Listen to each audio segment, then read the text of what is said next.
with Mr. Mateer, yes? Yes, sir, I had a conversation. Thank you. And you made an intentional decision to bring Brandon Camac on as, I believe you put it, a third set of eyes, yes? No, sir, I didn't make the decision. I provided a recommendation and a legal justification to do so.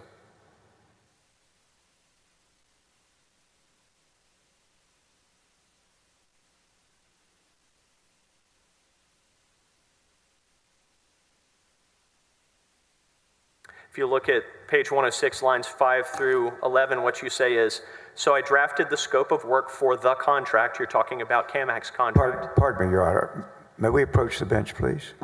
Yes, you may.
I think the two of you have come to agreement of moving forward.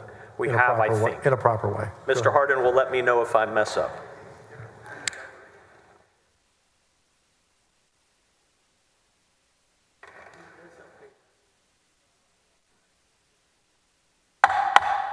Members of the jury, come to order.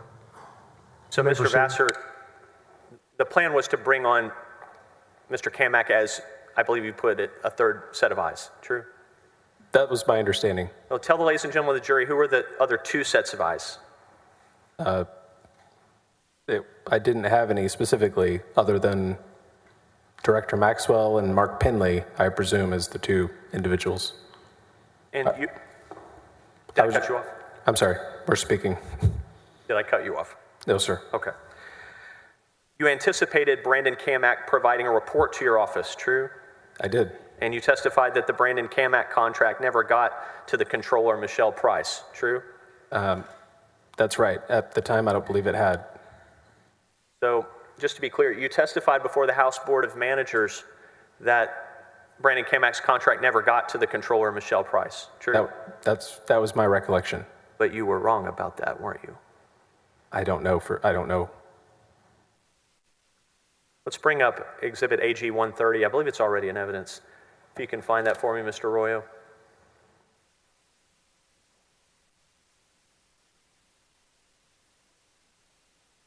Right there, okay. Would you just highlight the signature blocks for me or zoom in on the signature blocks? Michelle Price, the controller, approved it, yes? I see that. So this contract had the money. I'm sorry, had a what? It had the money allocated if Michelle Price signed it, true? Yes, it appears she signed it after I did. But in the rushed impeachment in this case, you told the House Board of Managers that she never signed it, true? She had not signed it before I signed it. That was my testimony, as I recall. Yeah, at the time you gave your testimony to the House Board of Managers, you didn't know. And now you know, right? Well, yes, I see now that she has signed it.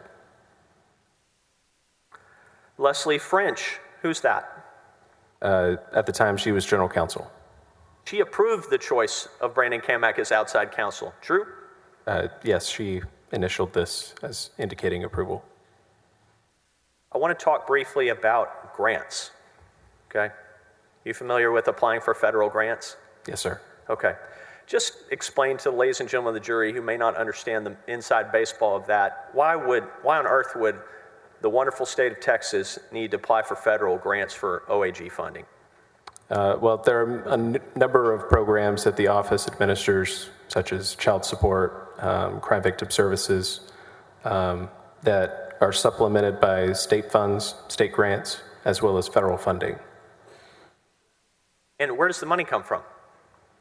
Well, in each instance, it comes from state appropriations and also federal grant programs. And does your office have to apply for them with the federal government? I believe so. There might be one or two instances where there are statutory grants under the federal statutes, but I think most of them are application-based. And you were responsible for applying for those grants, true? No, sir. The grants division of the office was responsible for applying. But you were overseeing them? No, sir. That's a division that reported to Lacey Mays. Okay. As part of the Office of General Counsel, or by October 2020, what was your title at the agency? Deputy for Legal Counsel. Okay. And so you're giving isn't it true that you gave the Office of the Attorney General legal advice about those grants? Yes. Okay. I think I'm over the target now, finally. So my understanding is, correct me if I'm wrong, in October 2020, after you had so-called blown the whistle with your friends, you were still providing legal advice to the Office of Attorney General about grant applications to the federal government, yes? Yes, sir. And one of the reservations that you expressed was that the Office of the Attorney General might have some problems applying for federal grants because Ken Paxton was under indictment. True? That was an issue that came to my mind. Yes, sir. He was under indictment the whole time you worked there, right? I'm not sure when it occurred, but I believe that's probably true. And every other year before October of 2020, you didn't provide that advice to the Office of the Attorney General, true? That's right. And in fact, if Ken Paxton was not allowed to sign those grant applications, it might have cost the Attorney General's office between $1 and $10 million in federal money. True? I don't know the specific numbers, but yes, if we were prohibited as an agency from participating in the federal grant program because of an ongoing indictment or conviction for felony that was prohibited under those federal programs, and it could cost the agency.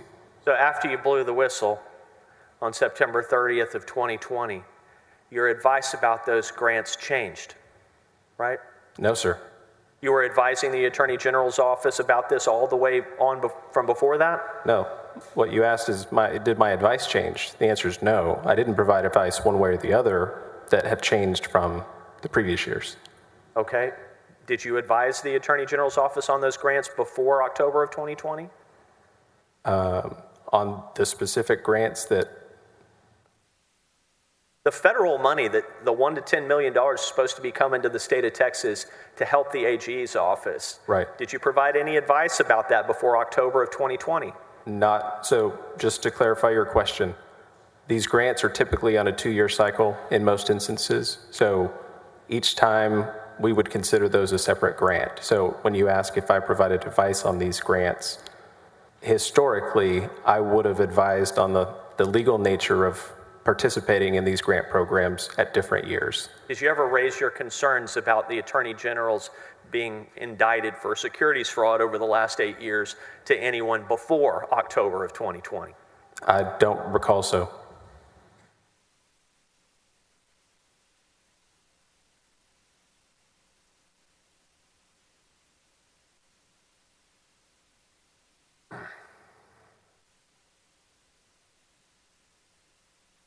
I need to circle back with you and clean something up on the Public Information Act stuff that we talked about yesterday, okay? I want to make sure I have this right, because I think we may have made a mistake, you and I together, or I may have made the mistake and elicited testimony that was not correct. I want to make sure, okay? You remember the 3 requests we talked about yesterday, right? Yes. Okay. The securities board, the big request, the FBI brief. The FBI brief. So on the FBI brief, yesterday I believe I elicited testimony from you that the FBI blew their response deadline, but that wasn't right, was it? I think is what I testified yesterday is I don't recall exactly what the circumstances were regarding the response deadline or any response that we had requested. What actually happened is the FBI responded when that unredacted brief was requested, but their arguments were so nonsensical or non-responsive to the issue that your opinions division, which is under your oversight, made the decision to release the unredacted brief. True? I don't recall what the brief said, the FBI's response to the request for the FBI brief itself. I don't recall what the FBI's position was or what the division issued. Just to put it in context, my youngest was born May 30th of 2020. Okay. So I was working out of the office, and at that time, if you recall, the DPS request, the big request, was issued June 2nd. So toward May 30th for the month of June, most of those conversations were directly with Ryan Bangert. Okay, so is it true that you can't tell the ladies and gentlemen of the jury why the unredacted brief was released? The unredacted FBI brief was released because General Paxton directed us to release it. And tell me about what that process was. Well, in a meeting with General Paxton, at which Ryan Bangert was attending, we identified that the agency, the Office of the Attorney General, had received a request for public information for the FBI brief. General Paxton asked us to provide him a copy of the redacted brief and the unredacted brief. Yes? A few days later, we met again, and General Paxton had reviewed it, had marked up the copies, and indicated to both of us that he had seen nothing that should be withheld from Nate Paul. Did you disagree with him? Yes, just based on the content of the information. Was there any claim of law enforcement privilege made by the FBI? I'm not advised. Again, I don't recall what their brief said. You don't recall any of the content of what the FBI said in their challenge? Not in the challenge, no, sir. I recall the content of the FBI brief that was submitted as part of the DPS file. Okay.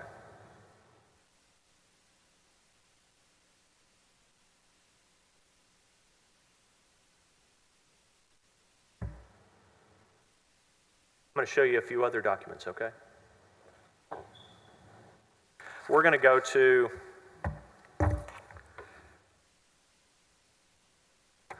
stay on the same topic. This is Exhibit AG 185, Your Honor, if I might approach. You may.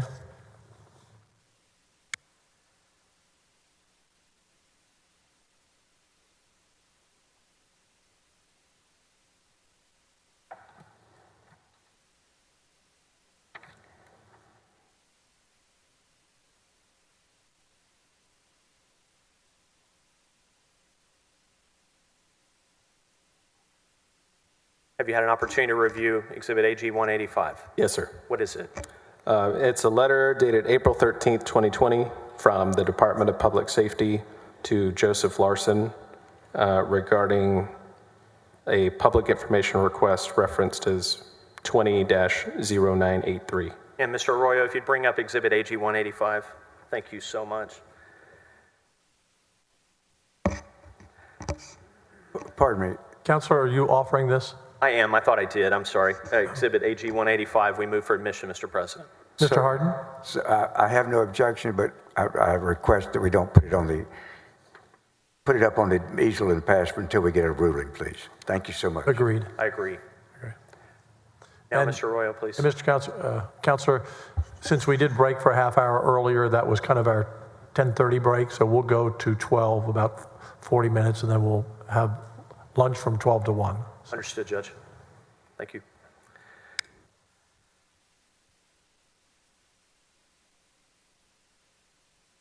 This is a response from DPS to the big request, right? It appears to be. I don't recall the exact number of the requests, but it appears to be. So Joe Larson is the vehicle that Nate Paul is using to make these requests, yes?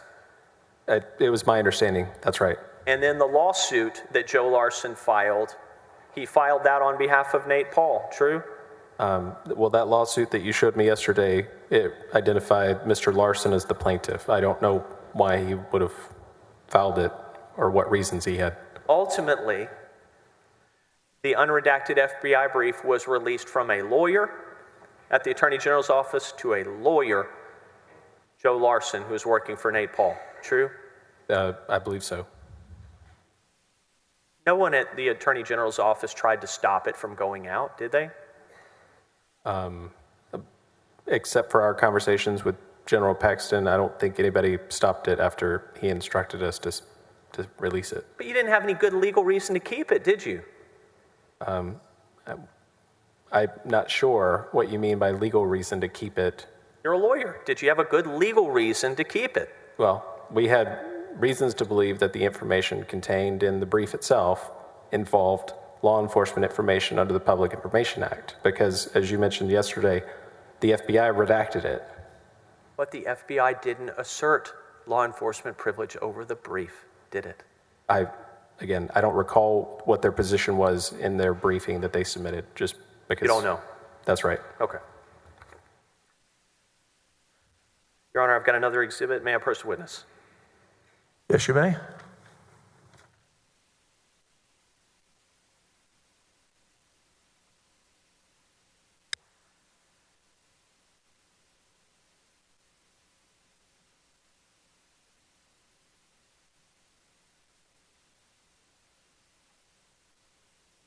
Have you seen exhibit AG 253 before?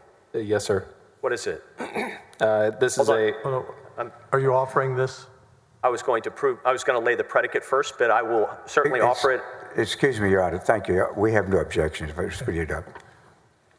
Exhibit 253, admitted to evidence. Continue. Thank you. Mr. Arroyo, if you would, exhibit AG 253. Mr. Vassar, what is it? This is a letter involving private schools in the middle of COVID-19. It's dated July 17th of 2020. And Attorney General Ken Paxton issued this guidance, correct? Yes, he signed it, and we issued it from the office. And it is not a formal legal opinion, correct? No, it's not a formal opinion decided under 402. Okay. Did you have kids in a religious school at that time? No, sir. Okay. The purpose of this guidance was what? To provide guidance on how religious private schools could operate in the face of local orders that may contradict the governor's executive orders at the time. Pretty important stuff, isn't it? Yes, sir. And orders like this orders similar to this that were giving informal legal guidance about COVID matters were coming out of your office almost every day. True? I'm not sure if it was daily, but we were providing advice on a regular basis. All right. You recall the quote-unquote midnight opinion. I believe Mr. Hardin referred to it as the midnight opinion, the foreclosure guidance. I recall it. Yes, sir. May I approach the witness, Your Honor? Yes, you may. That wasn't even the only COVID guidance issued that day, was it? I don't recall that specifically either.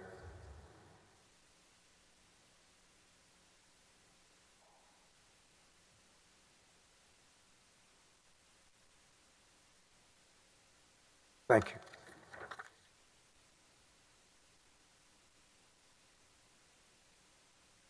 Mr. President, we move for admission of Exhibit AG 7. Mr. Hardin? I'm trying to get my microphone on. I'm sorry. We have no objection, Your Honor. Admit exhibit number 7 into evidence.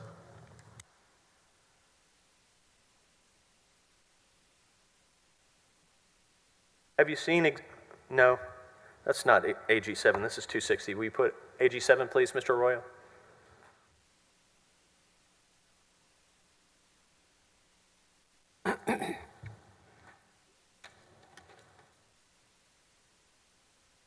Thank you, Eric. Eric, would you zoom in on the letterhead here?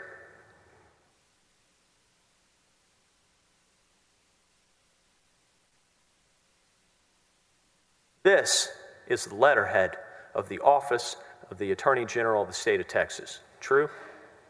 I wouldn't state that it's the only letterhead of the Office of the Attorney General, just based on my previous testimony. Well, we'll see how common it is in a minute. This is the letterhead that went out on formal statements, legal guidance, and formal legal opinions. True? Yes, it was used in those instances. All right.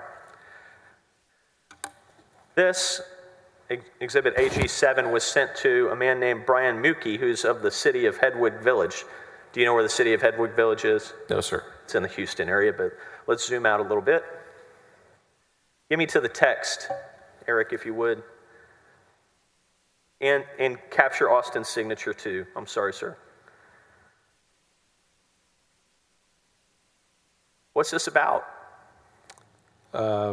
This is the first time I've seen this letter that I can recall. It is issued under Section 418.193, which is the Disaster Act. It appears to be in response to a question that the mayor had asked about a local health authority's power to close schools. And Austin Kinghorn works for you, true? Yes, sir, at the time. And you knew this was going out, right? No, sir. Why not? Just based on the substance, this seems more like a pro forma response that doesn't need to be raised to the deputy level to make a decision. This seems to be consistent with advice that we had already issued, and it was essentially reiterating that advice and not taking a contrary statement. Okay, so Austin, this was a minor enough issue that Austin could do this on his own, right? No. So Austin worked in the general counsel division. That division chief is responsible for that division. I oversaw that division in addition to other divisions. So I did not have a daily oversight of the activities of that division. He's in your downline, true? Yes, sir. What's the date on this? August 1st of 2020. That's a Saturday, isn't it? Possibly. I don't recall what day that would have fallen on. It's the same Saturday as the foreclosure guidance, true? If that was a Saturday, then yes, it would have been the same day. Well, you know the foreclosure guidance is dated August 1, right? I don't recall if it's dated August 1. It might be August 2nd. Isn't it true, sir, that there were so many needs in this big state related to guidance about COVID that your office was working on it constantly? It was a perpetual theme.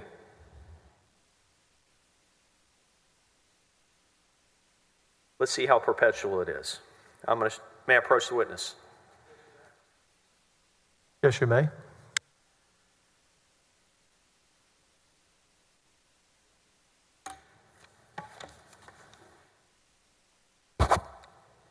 Thank you.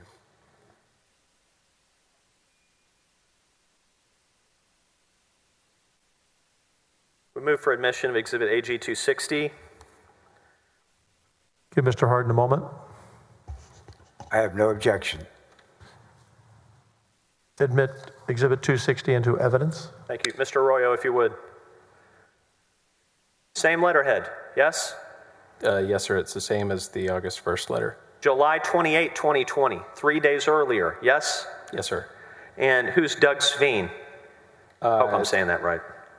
This letter indicates he's the mayor of Stephenville, Texas.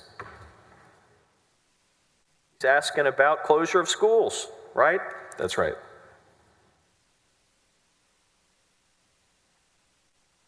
May I approach the witness, Your Honor? Yes, you may. I'm going to try to do this in bulk and maybe move this along a little bit.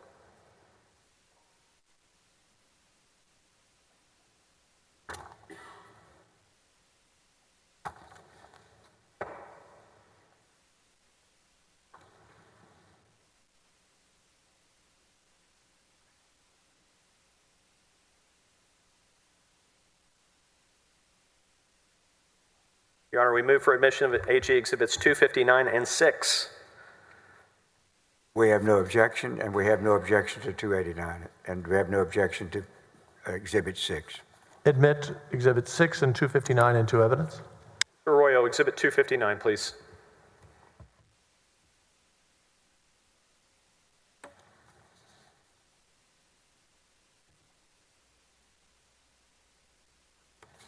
Who's Craig Morgan? This letter refers to him as the mayor of Round Rock. That's on a Thursday before August 1st, right? Sure. What's it about? This is appears to be the city of Round Rock's decision to move its local election from November 3rd of 2020 to May of 2021. Why do they want to move it? I think the reason that they had stated was because of COVID. Who issued the opinion? It was signed by General Paxton. Does it have a KP number? No, sir. Not a formal legal opinion, true? No, it was not issued as a formal opinion under 402. Mr. Arroyo, Exhibit 6, please. AG Exhibit 6.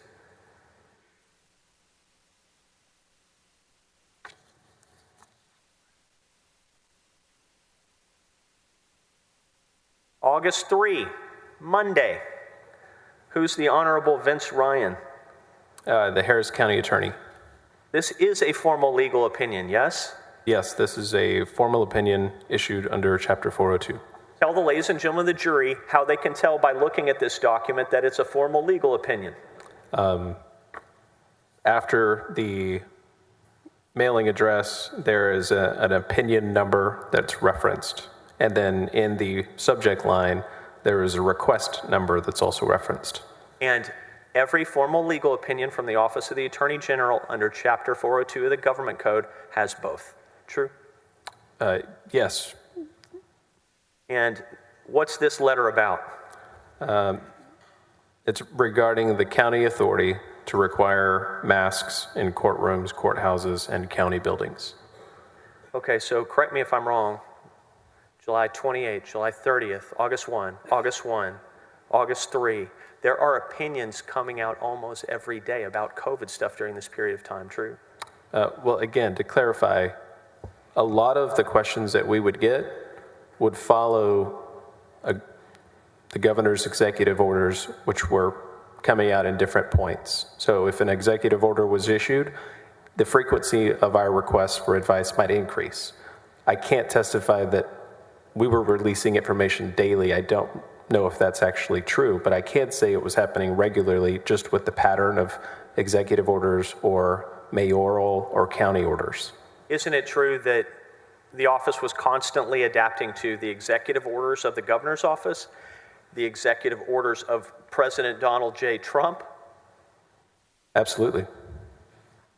And that actually increased the amount of informal legal advice and the need for it on a literally day-to-day basis. Well, again, it was very frequent, just given the number of agencies that were involved on a state level as well as the federal level. Mr. President, a moment, if I may. Yes?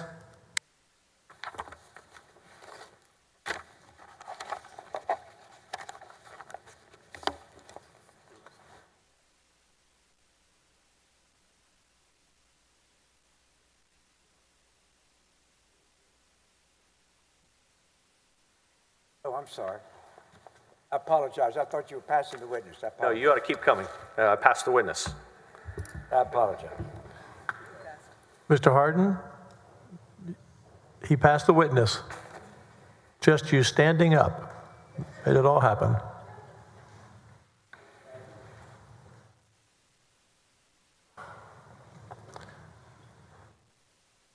We'll go to the top of the hour, Mr. Hardin.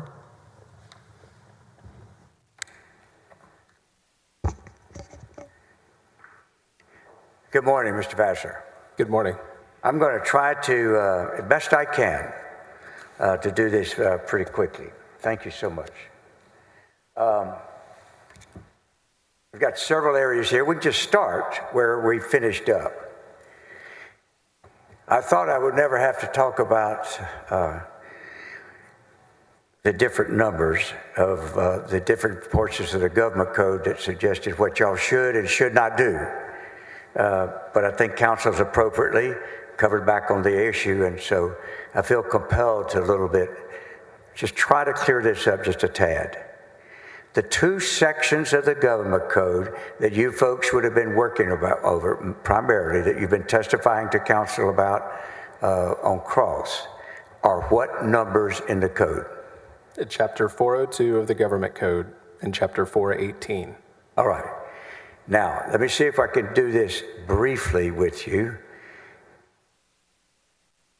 How do you determine which of those codes apply to a request for an opinion, or the sections of the code, excuse me? So chapter 402 enables the Attorney General to provide general legal guidance in response to a request from an eligible requester. Chapter 418 is expressly limited to providing advice relating to a disaster declaration, again, to eligible requesters who are different from chapter 402. All right. For instance, does which one of those sections apply depend on the identity of the requester that makes the request? Yes, sir. And does 418, something that I believe, did you testify earlier, that 418 was amended, the National Disaster Act, before COVID, but when COVID came, was frequently used as the basis as to answer a query from a public official? That's correct. I believe it was amended in 2019. Obviously, COVID hit in 2020, so that provided an avenue for local officials to request legal advice from our office. Now, if when General Paxton requested y'all to do this hurry-up opinion, if he had come up with a requester that was a mayor, what section of the code would have applied to the opinion that you folks wrote? Just based on the fact that it was a COVID-related question and that the mayor is an authorized requester, it would have fallen under chapter 418. Now, once it was decided that the requester would be a state senator, which section of the code did that mean would cover what you did? A state senator who is a chair of a legislative committee. Thank you. Excuse me for interrupting you. That's the caveat. It's not just a state senator, but it has to be a chairman, does it not? That's right. All right, resume the answer, please. A state senator who is a chair of a legislative committee is an authorized requester under chapter 402. All right. And is the significance that 402 was applied here is that section 402 does not distinguish between an informal and a formal opinion, correct? That's correct. It does not.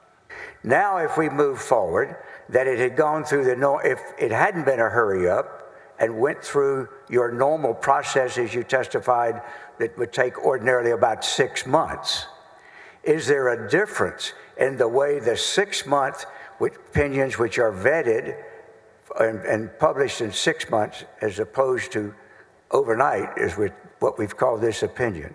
What would be the difference in the way those two opinions, heavily researched, vetted opinion, overnight opinion, how are those reported to the public and dealt with as far as publishing to the world?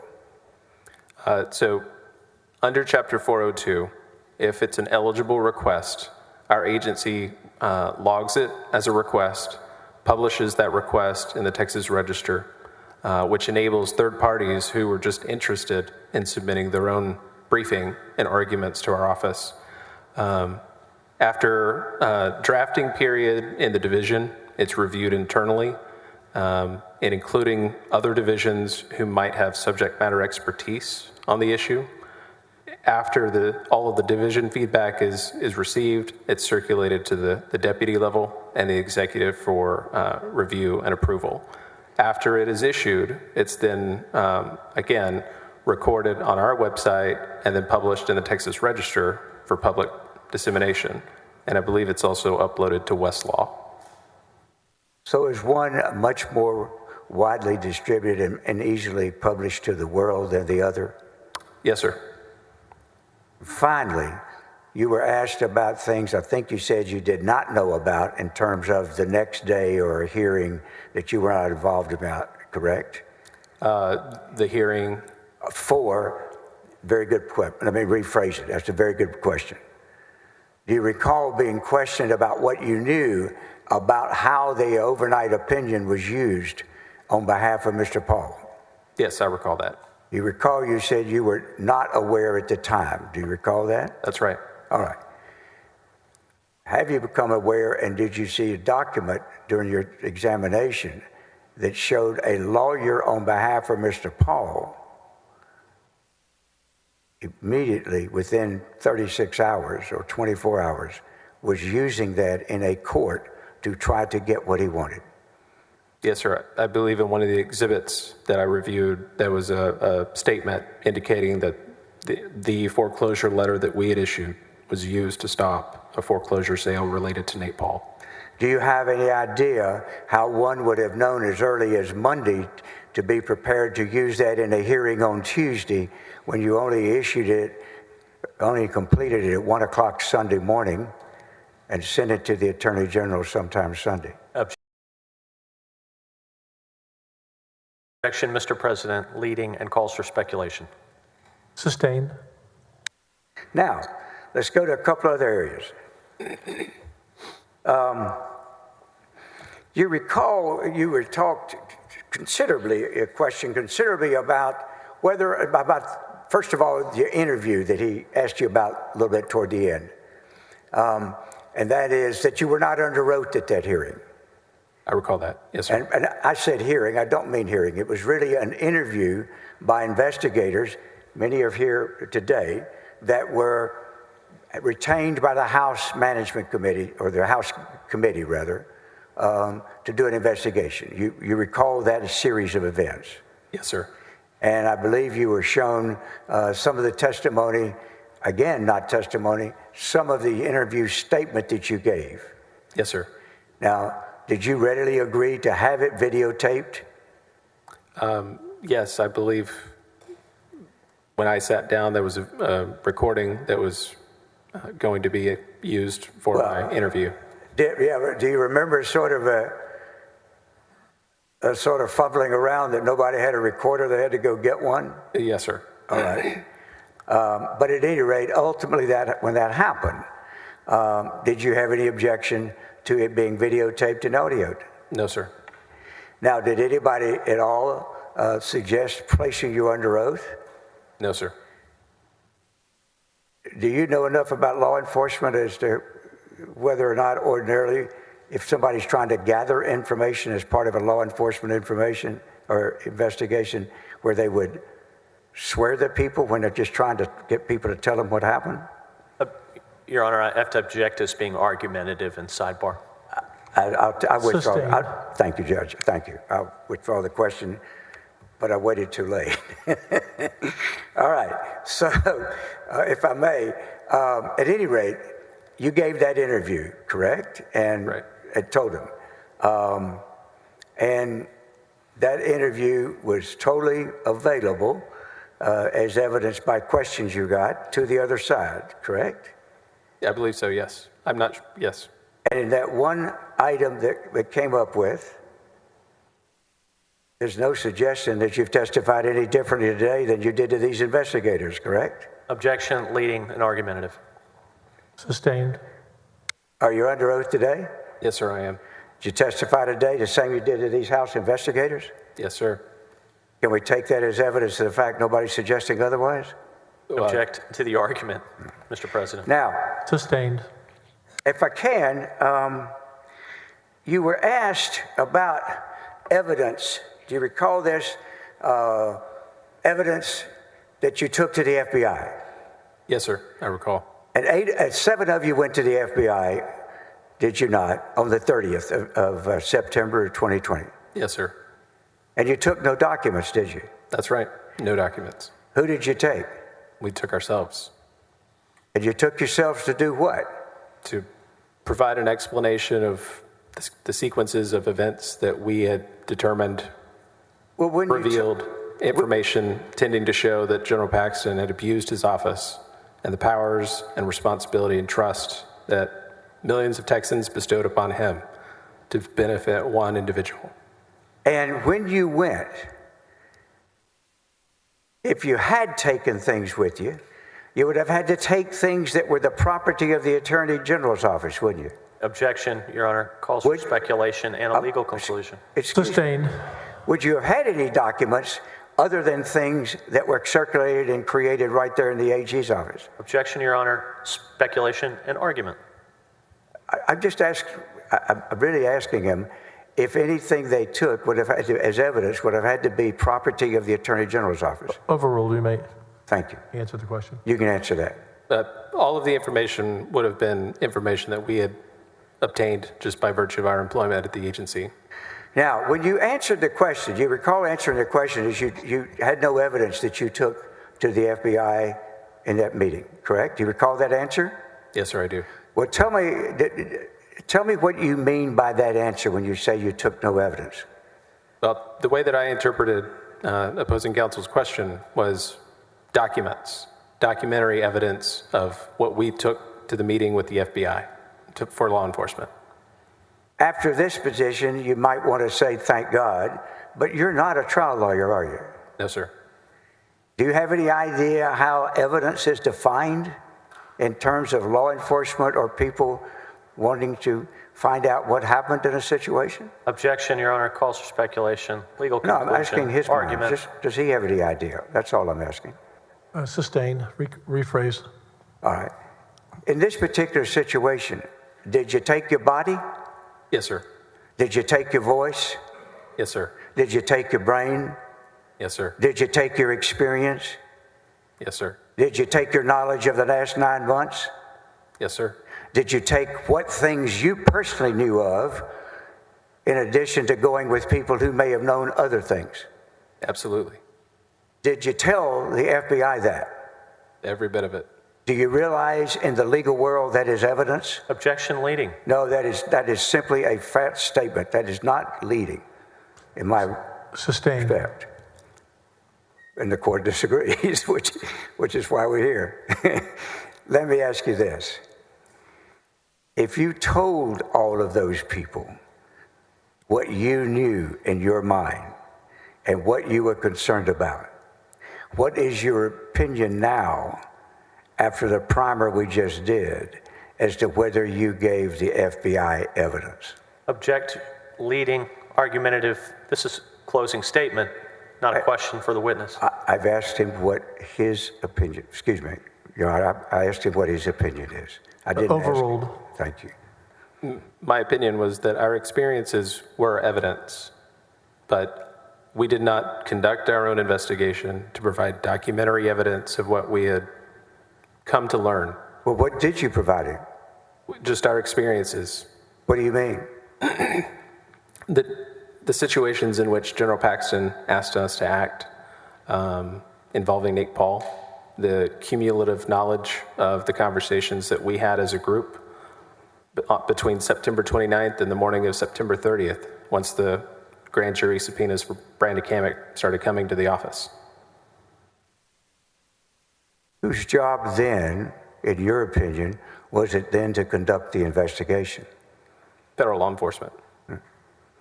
Did you ever view yourself as an investigator in this matter? No, sir. What did you think you were when you went to the FBI? We were witnesses. Pardon me? I believe that I was a witness to criminal activity that had occurred by General Paxton. All right.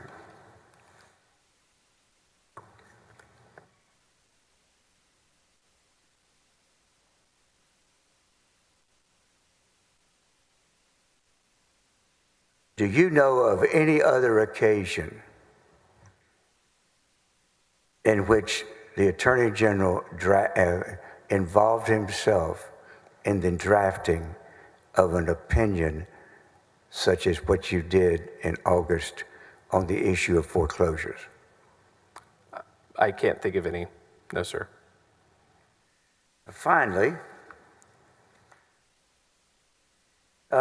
Maybe from your age, you don't know this. Are you familiar with the movie Cool Hand Luke?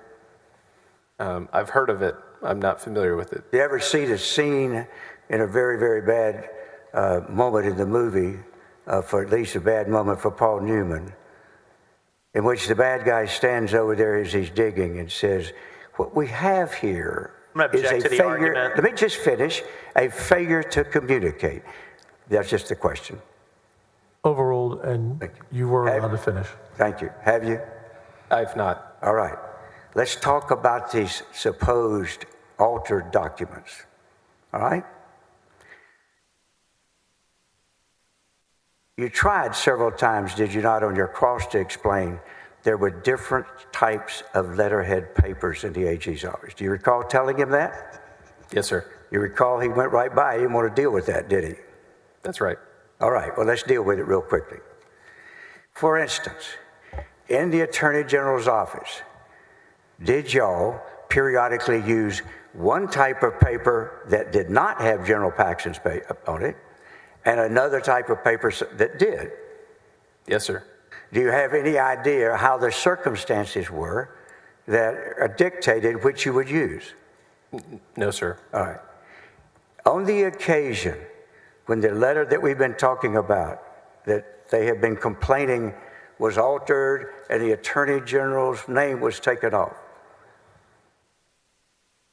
was that letter complaining about the Attorney General? Yes, sir, it was. Well, if you're writing a letter complaining about the Attorney General, what is your opinion as whether you would want to make sure his name wasn't on there for a letter complaining about him? Objection leading. Sustained. Let me ask you this.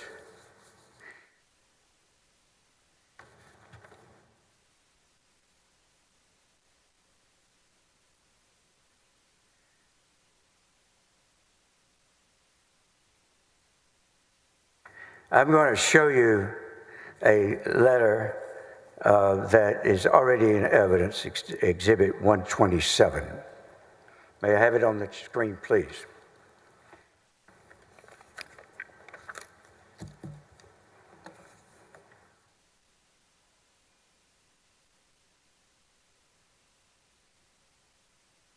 Is that an altered letter? Counselor, excuse me, we don't show that being already entered. You do not show it's in? Oh.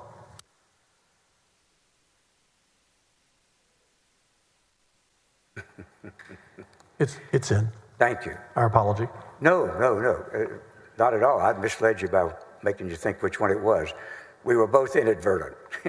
But I think it is interesting to point. Would you look down to the bottom? Would you cyclize where the exhibit and whose exhibit this is? And let's sort of, if we can, highlight, Stacy, both from whom the production was that produced it to us.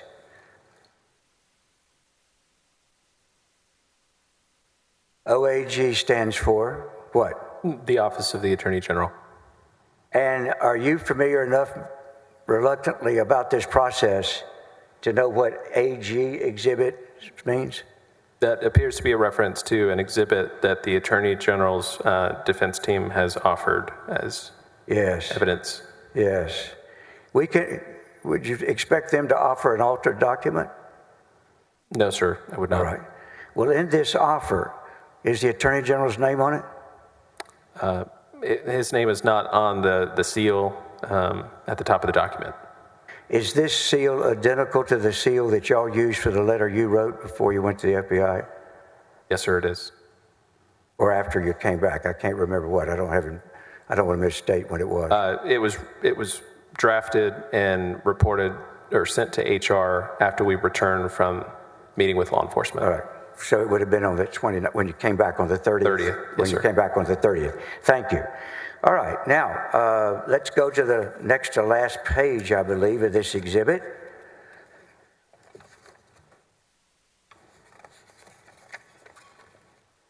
Do you see who it's signed by? It's signed by Jeff Petier. Now, Stacy, just to test your agility, will you go back to the front page again? and isolate the date this was.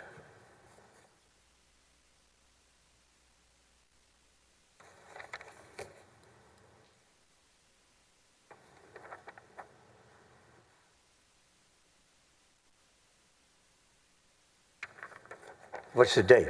That date is October 1st of 2020. All right. Now I'm going to show you some that have not been introduced, and I will first tender. Do we have copies of our Exhibit 633?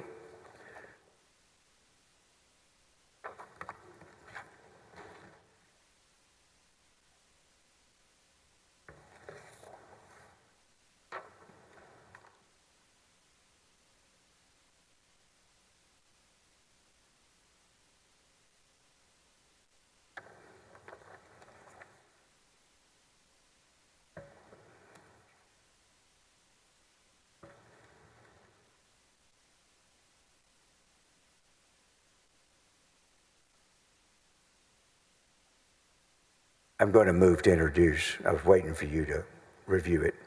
Oh, thank you. No objection, Judge. Admit Exhibit 633 into evidence.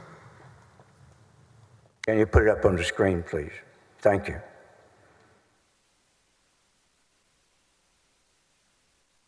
Would you give us, publish for the jury, the date of this letter? This letter is dated January 28th of 2020. Yes. And would this have been in connection with any particular event? Have you ever seen this letter, or do you know anything about this? I don't recall exactly if I was involved in reviewing it. Again, I was appointed Deputy AG for Legal Counsel April 1st of 2020. It's possible I reviewed it, excuse me, in the General Counsel Division, but I have not seen it since. And the letter is signed by whom? It's signed by General Paxton. Now, we can assume, can we not, that General Paxton didn't alter this letter? I wouldn't presume so. And is it also similar to the letter y'all sent on paper that has just the seal? That's the same seal, yes, sir. So let's once again make sure there's no misunderstanding. Or do you understand for the last 4 days you folks have been accused of altering a document? This is a violation of the rule, Excuse Mr. me. President.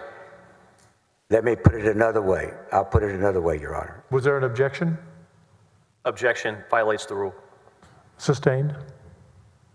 If anybody was to suggest that you guys had, when you wrote your letter, that you had somehow altered it and taken the Attorney General's name off and therefore altered a government document, would that be true or not true? That's not true. Would it actually be a lie? As these documents indicate, there are different seals for different purposes. And in this situation, we used the seal without General Paxton's name on it. That's the seal that was. You are indeed, are you not, Mr. Vassar, a kind and gentle person. So much so that even after enduring yelling and constant interruption, you still don't like to use the word lie, do you? Objection to leading an I argument. have no further questions. Objection sustained. We will hold your, do you intend to recross? I do, Mr. President, but I could probably resolve in about 3 minutes. I'll give you 3 minutes. Thank you, Judge.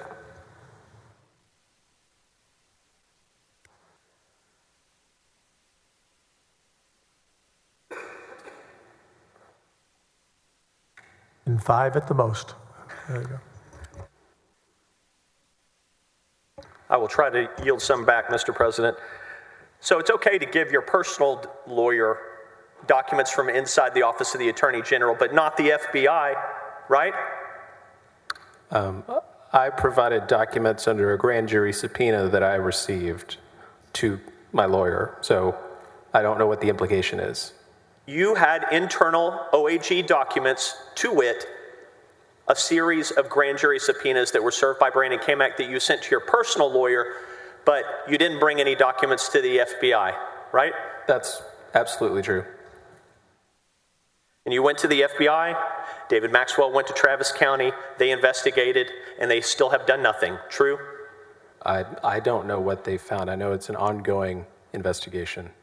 Mr. Hardin talked to you about the letter that Nate Paul wrote to the court about the OAG foreclosure guidance. Do you recall that testimony, those questions? Yes. All right, Your Honor, Mr. President, I have one copy of AG Exhibit 286. If I may, I will tender it to Mr. Hardin for his review, and then to Your Honor, and then to Mr. Vassar. You may.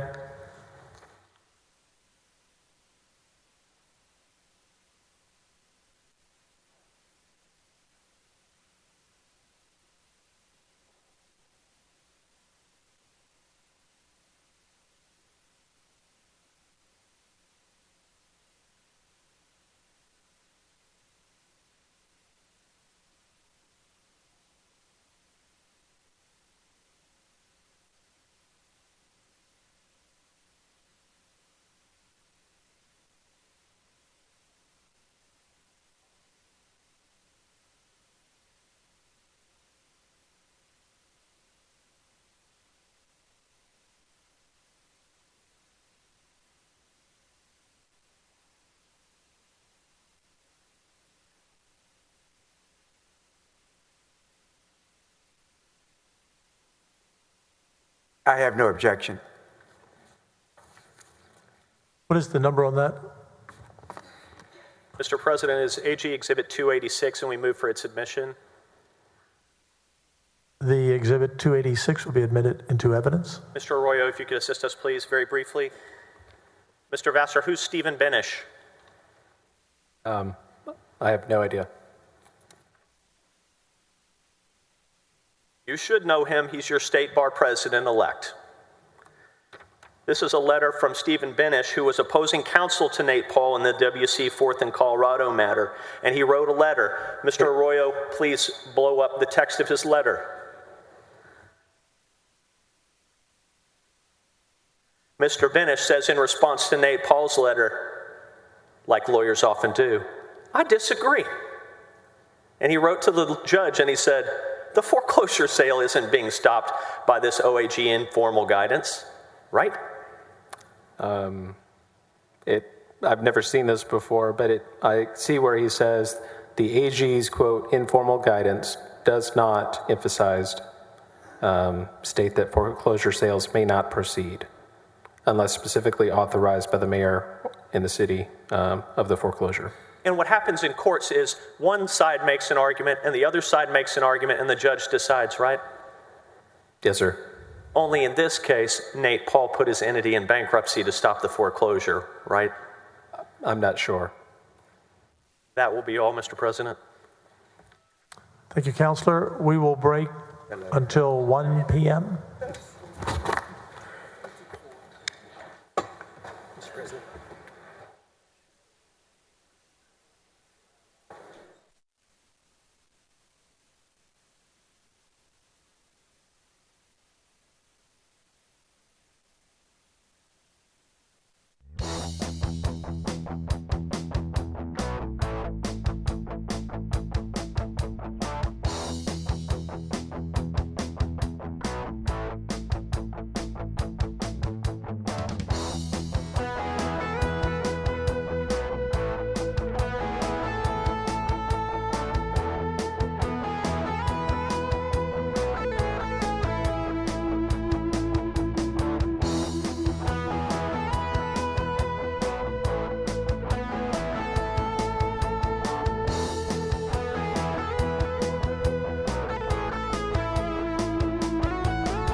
Court of Impeachment of the Texas Senate is now in session.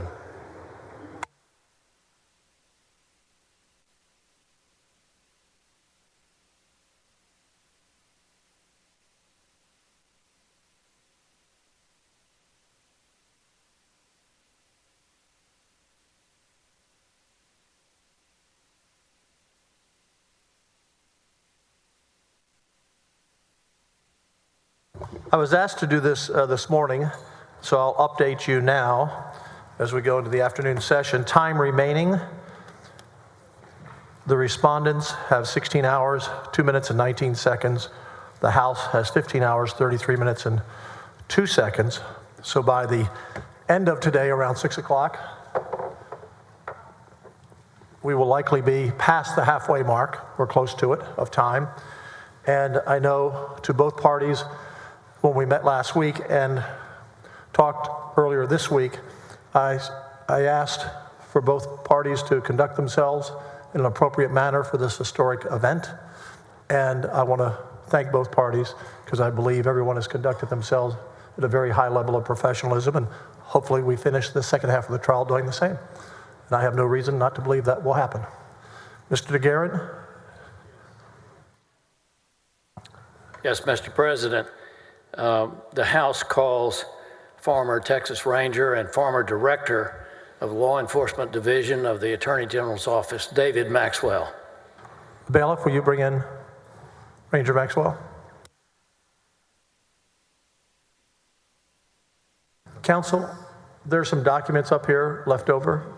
I'm not sure whose they are. Okay. Thank you.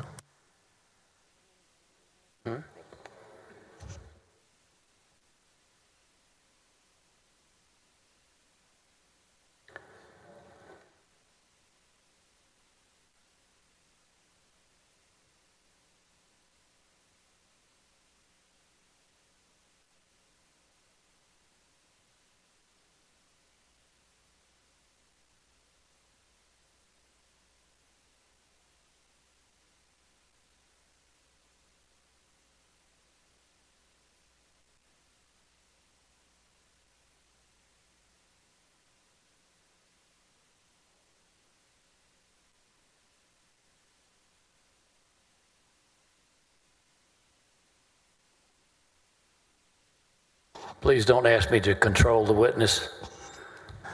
Mr. Maxwell, did you swear in the other day? You did not? I did not. Okay. Repeat after me. I do solemnly swear and affirm. I do solemnly swear and affirm. And affirm. As a witness in the impeachment proceeding. Shall be admitted. I'm sorry. I read the wrong line. Let me start from the beginning. I do solemnly swear and affirm, you've read that the evidence I give upon this hearing, the Senate of Texas impeachment,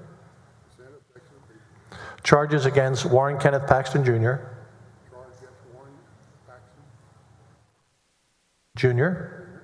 shall be the truth, the whole truth, and nothing but the truth.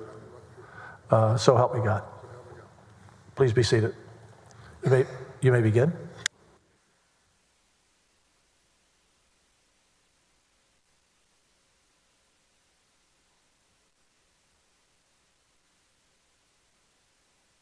If you'll move that microphone pretty close, we have a little problem with acoustics in here.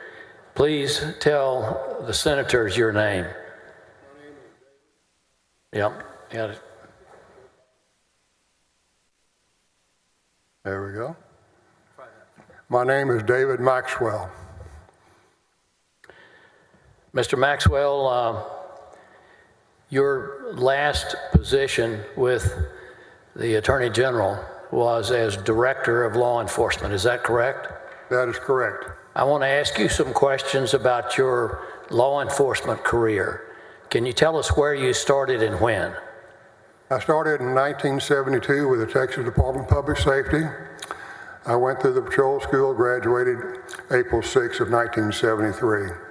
Spent 8 years working highway patrol in Harris County. I promoted to narcotics in 1981 and worked narcotics in Harris County for 5 years. Then promoted to Texas Rangers in 1986. Let me stop you there just for a second. Those of us who were raised in Texas know a lot about, or think we know a lot about the Texas Rangers. What does it take to become a Texas Ranger? First of all, you have to have 8 years of experience with DPS to be able to apply for the position. When I applied in 1986, it was a little different than it is now, but we had to take a written examination to qualify to go before the oral interview board, and then they would score the oral interview board and combine the two, and then they took the top 5 people and put them on a list for 1 year.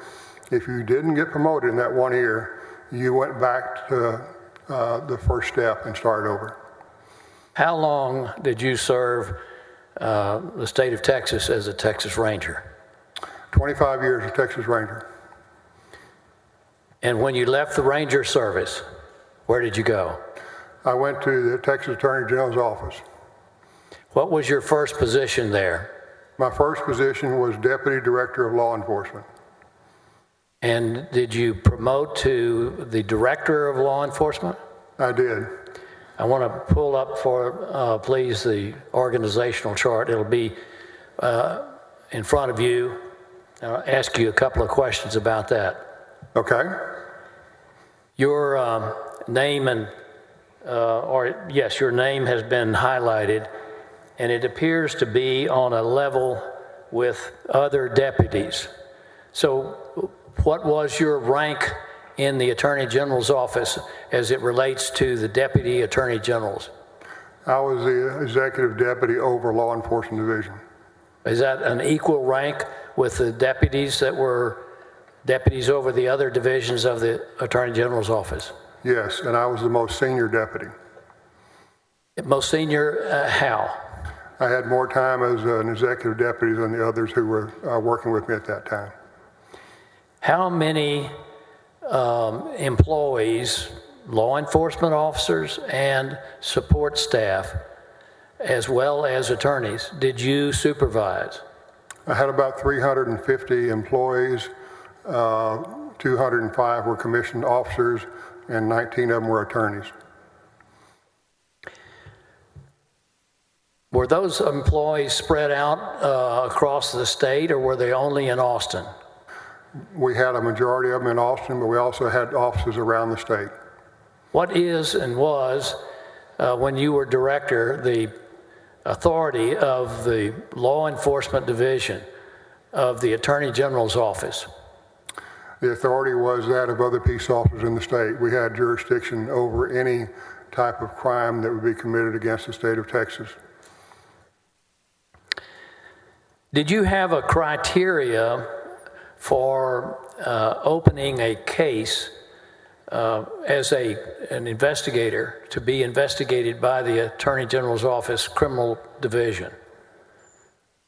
I did. What was that criteria? This is the criteria that I set up for investigating public officials. So I had certain requirements.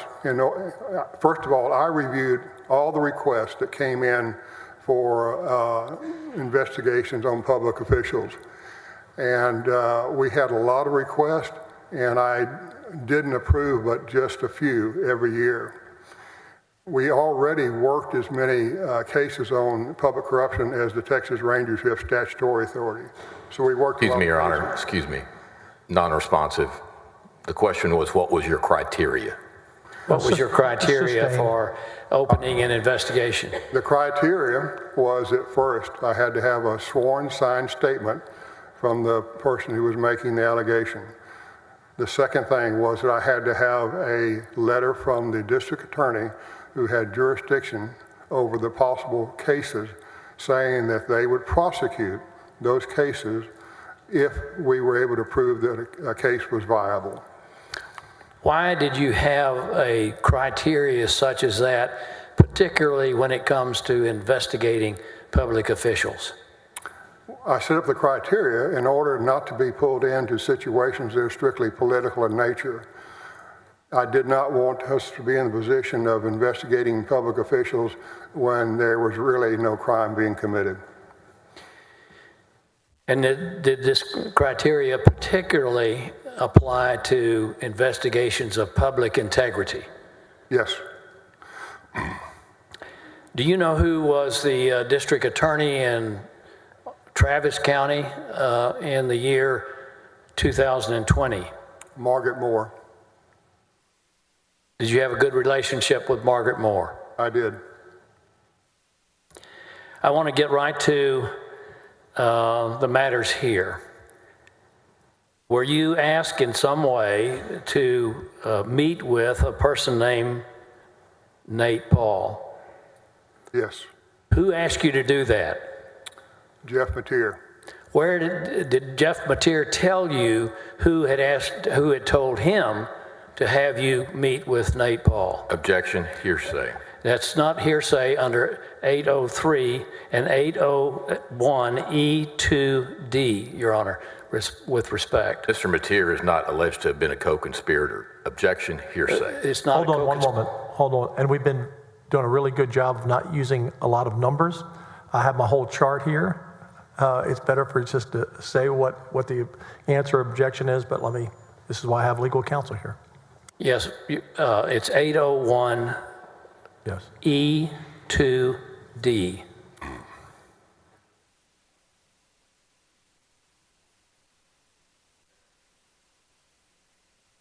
Overruled. All right, you may state your answer. And the question is, did Mr. Mateer tell you who ordered him to order you to meet with Nate Paul? Yes. What did he say? He said General Paxton ordered me to meet with this individual, that he had a story to tell. At about the same time, did you hear from an employee of the Travis County District Attorney's Office about Nate Paul? I did.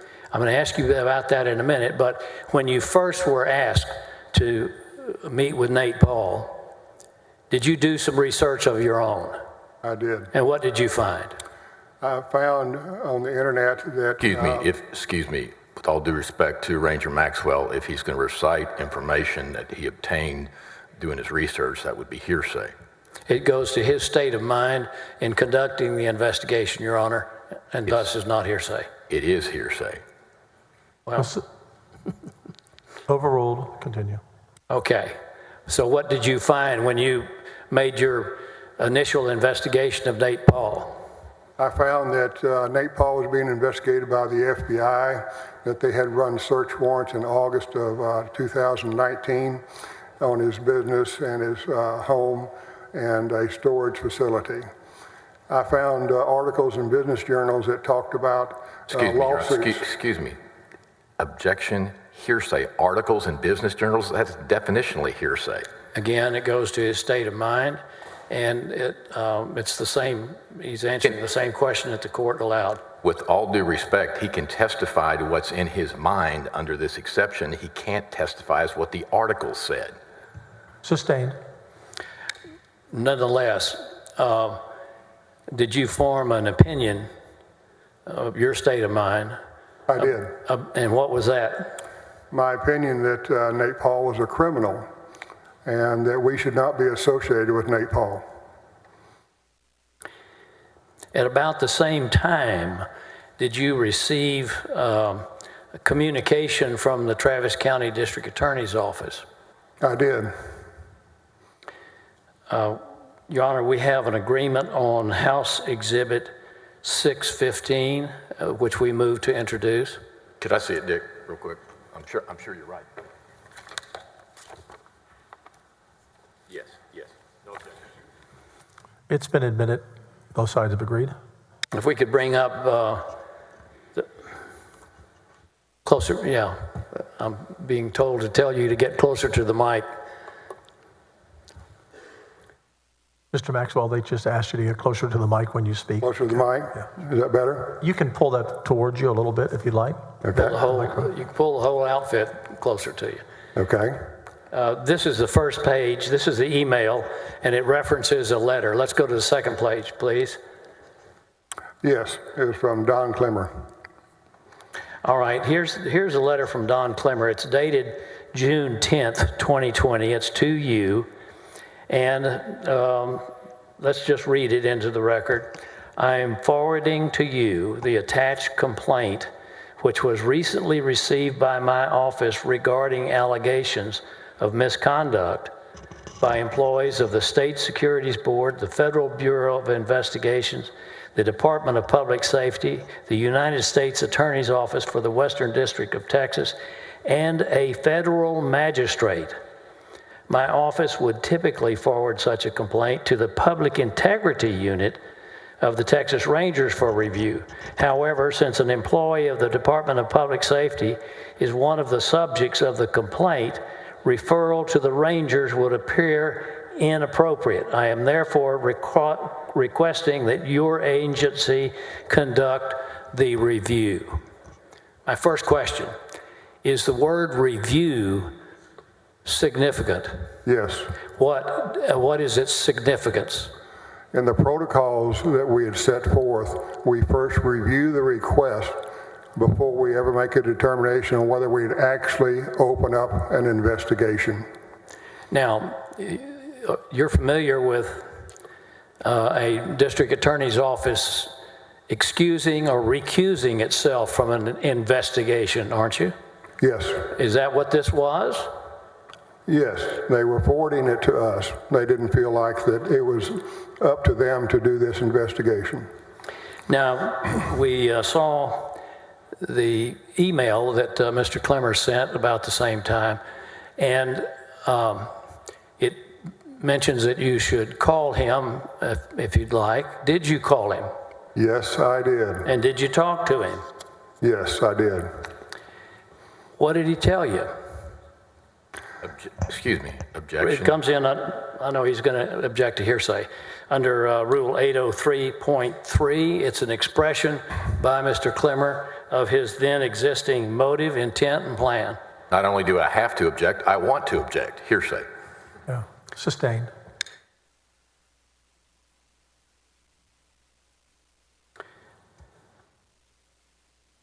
Maybe I didn't clearly state my citation of the code or of the evidence rules, Your Honor, 803.3. I've ruled. Continue. All right.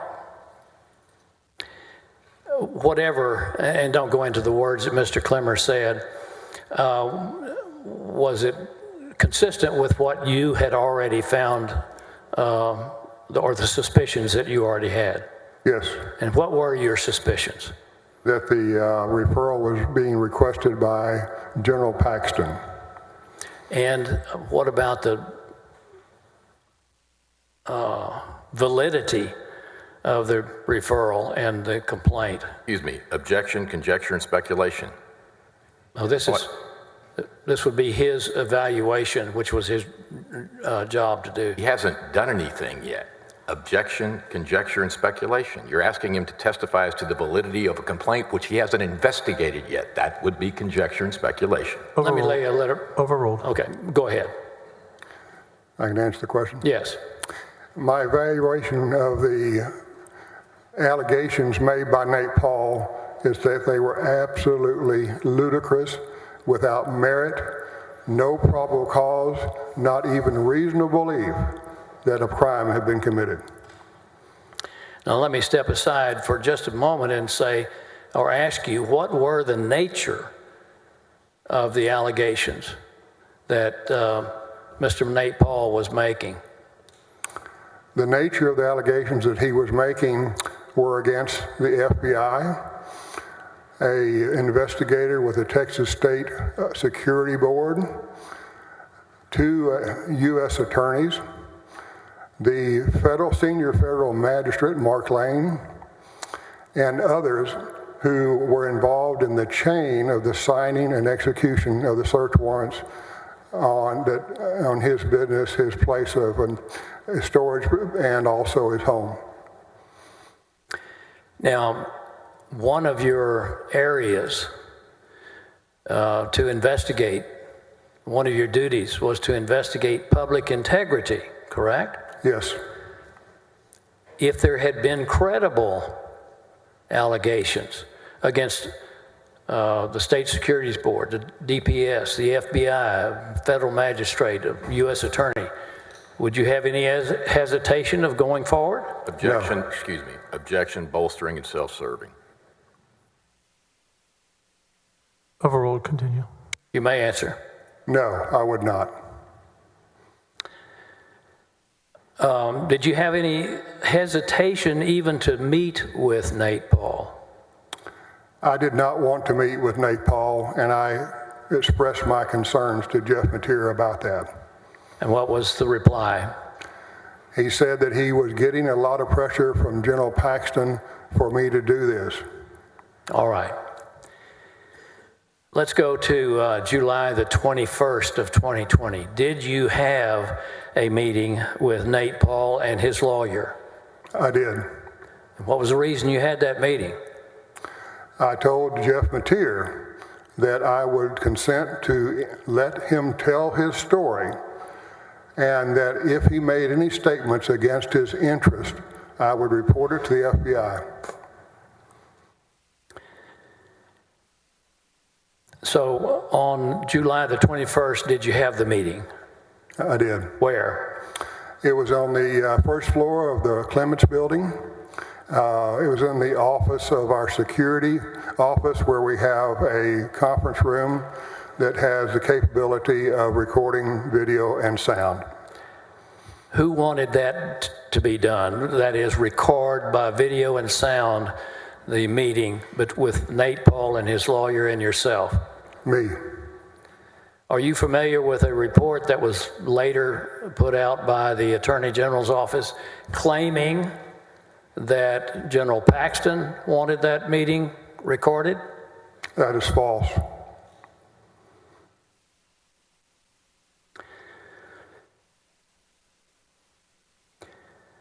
So, have you reviewed the transcript of that meeting?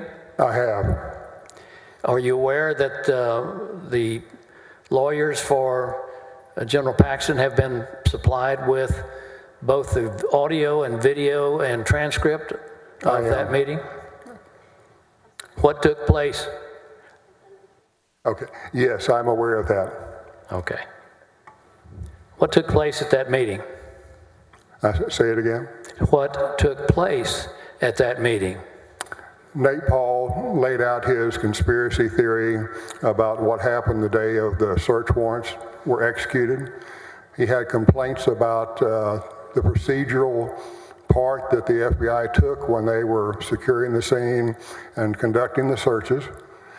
And then he laid out his conspiracy theory that they had originally come to search for not records, but for drugs and guns.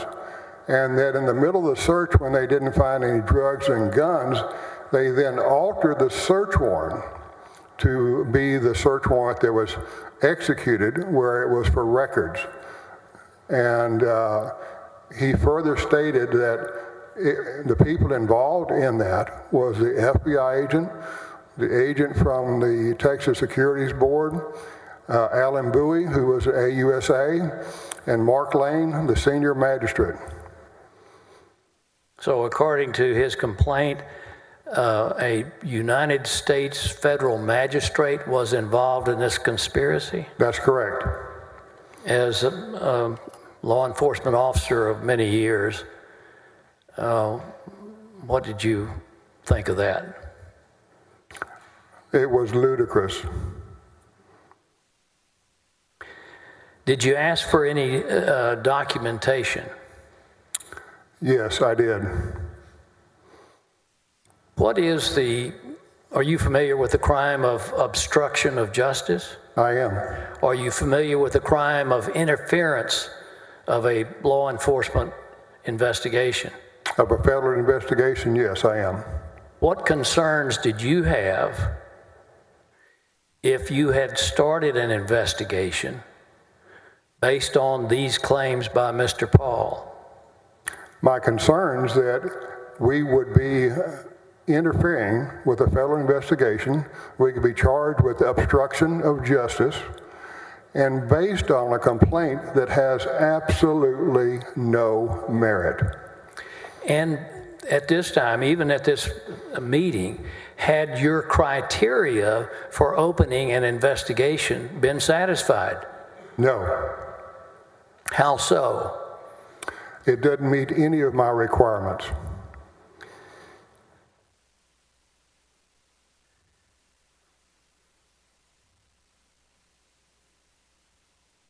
After that meeting with Mr. Paul,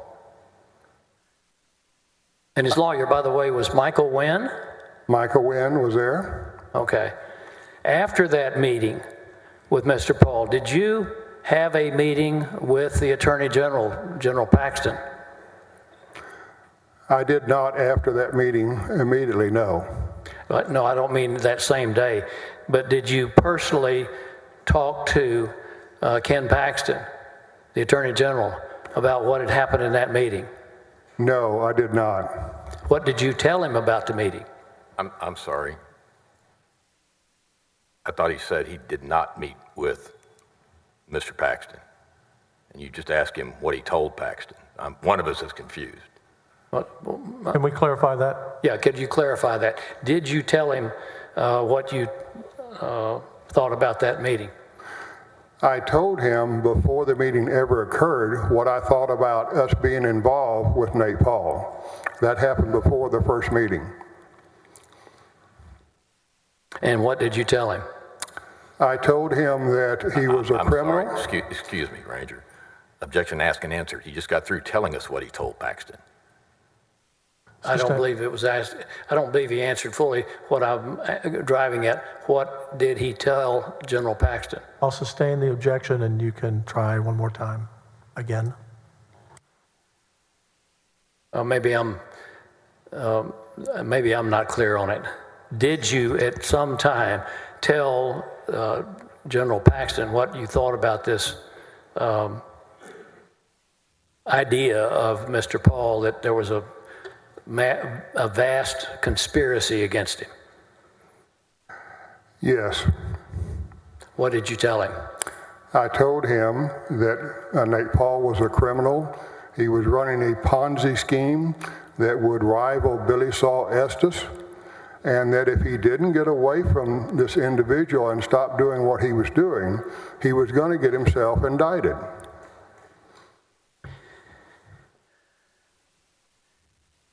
Nonetheless, was there a second meeting between you and Nate Paul and Nate Paul's lawyer and Mark Penley? There was. Why was there a second meeting if you felt like you did after that first meeting? Because he had talked to he had talked to Mark Penley and told him he wanted him to conduct another meeting with Nate Paul. When you say he, are you referring to General Paxton? General Paxton, that's correct. So General Paxton had told Mr. Penley to get involved in this? That is correct. Excuse me. Objection. I'm sorry, Dick. Objection asked and answered. Ranger Maxwell will give his testimony, and Dick will ask him to repeat the same thing. Ask and answer. I'm going to overrule that. Continue. Yeah, I wanted to clarify and make sure that we understand. Mark Penley told you that General Paxton had ordered him to now get involved? This is the third time. Objection asked and answered. He literally just got through testifying to that. I believe that you Sustain. allowed me to ask that. Sustain. All right. So did you have a second meeting? We did. And was Mr. Penley involved in this one? He was. And what was Mr. Penley's role in the Attorney General's office? If we could have that organizational chart again. Mr. Penley was the executive deputy over criminal prosecution. So in this chart, he's just next to you, and it's now been highlighted for them for the jurors. That's correct. Was he your superior or was he an equal of yours? He was an equal. And what was Mr. Penley's background, briefly? He came to us from the U.S. Attorney's Office out of Dallas, where he'd been an assistant U.S. attorney.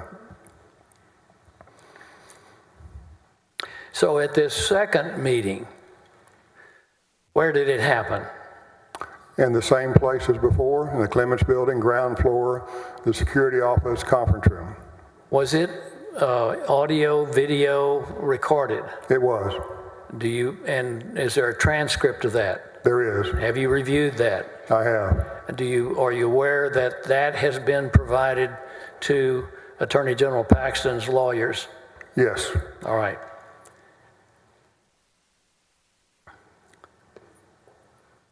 Who wanted that meeting recorded? I did.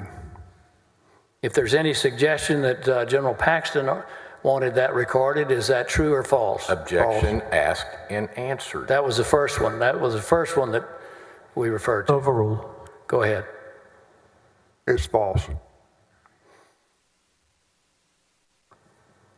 Was there anything new brought up in that meeting as far as you were concerned? You were in both meetings.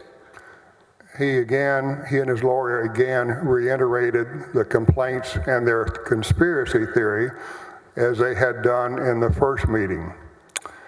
I advised them. Objection. Excuse me. What did you advise? Excuse me, Dick. The objection is non-responsive. The question was there anything new? Now Ranger Maxwell is going into what he told them. That's a different answer. Sustained. It's correct, and I was trying to meet his objection by going to the next question. So go ahead. The next question is, what happened? What happened? So during the meeting, they continued to lay out their objections about what happened in the search warrants and the conspiracy theory about how all these different individuals came together and falsified a search warrant during the middle of the search. And I told them that if they believe that to be true, then why aren't they in the office of the Inspector General's office for the federal government, which has the authority to look into any of these complaints, and the FBI, the U.S. Attorney's Office, the federal magistrate has to cooperate with them. And I asked them, why aren't you in that office? Did you get a satisfactory answer to that? They danced around the answer, but they said they felt like they were in the right place with us. Did you receive any kind of documents to corroborate or to support that the search warrant had been changed mid-search? They gave us some documents. They were supposed to give us all the documents, but when we reviewed the documents they gave us, it was not very much. And it certainly wasn't enough for us to really make a determination. Even still, did you submit those documents to some experts within your office? I did. And what's the expertise of the people that you submitted these documents to? This is my forensics section, who does all the forensics on computers and cell phones for criminal cases. And we do that work not only for ourselves, but for the Texas Rangers and others.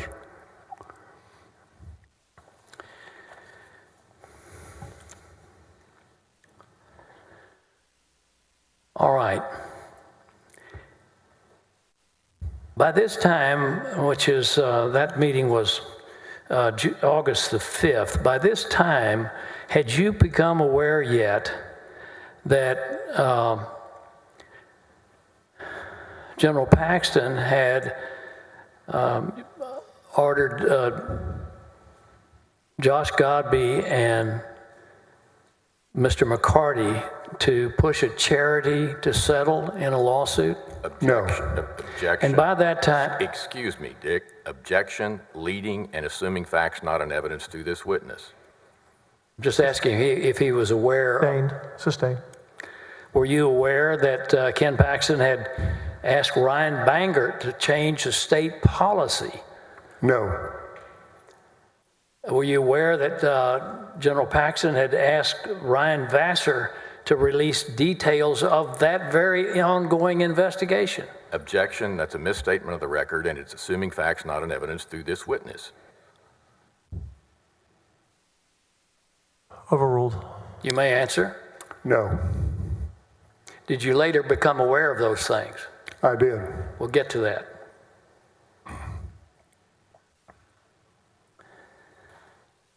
Let's talk just for a moment about the records of a search. What is the general practice in, at least in federal courts, for the sealing, that is, making private the affidavit, the application for a search warrant?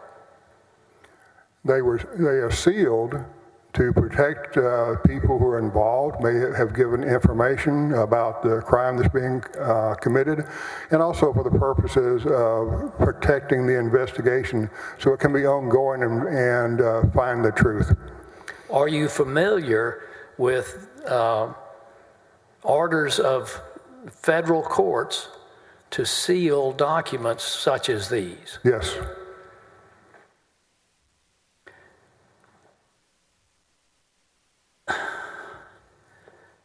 In this second meeting, what was Nate Paul and his lawyer's demeanor toward you and Mr. Penley? I think that they were maybe not as gracious as they were during the first meeting. I think they understood by this point that... Excuse me, Ranger. Object to what he thinks they understood. That's conjecture and speculation. Sustained. Well, what my answer is, my question is not what you thought they thought, but what was their demeanor. So what was their demeanor? It was a little more animated than the first meeting.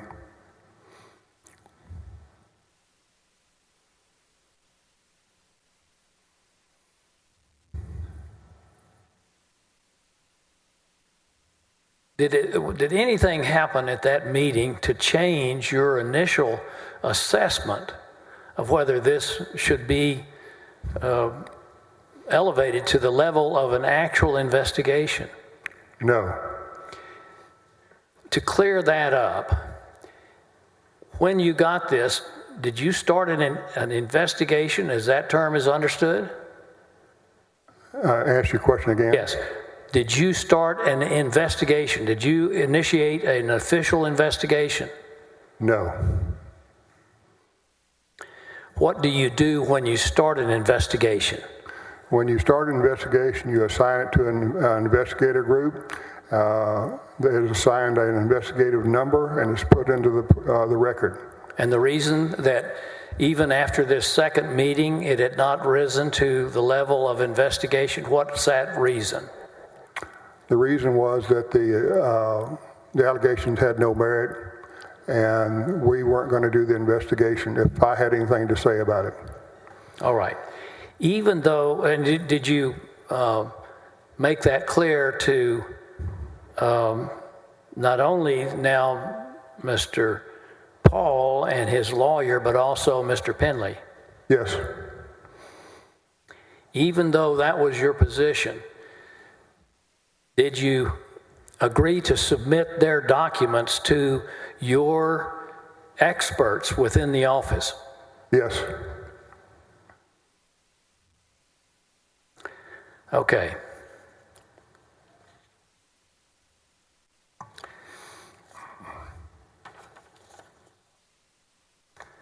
So was there a third meeting?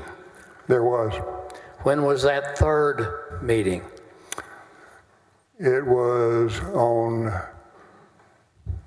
August 12th.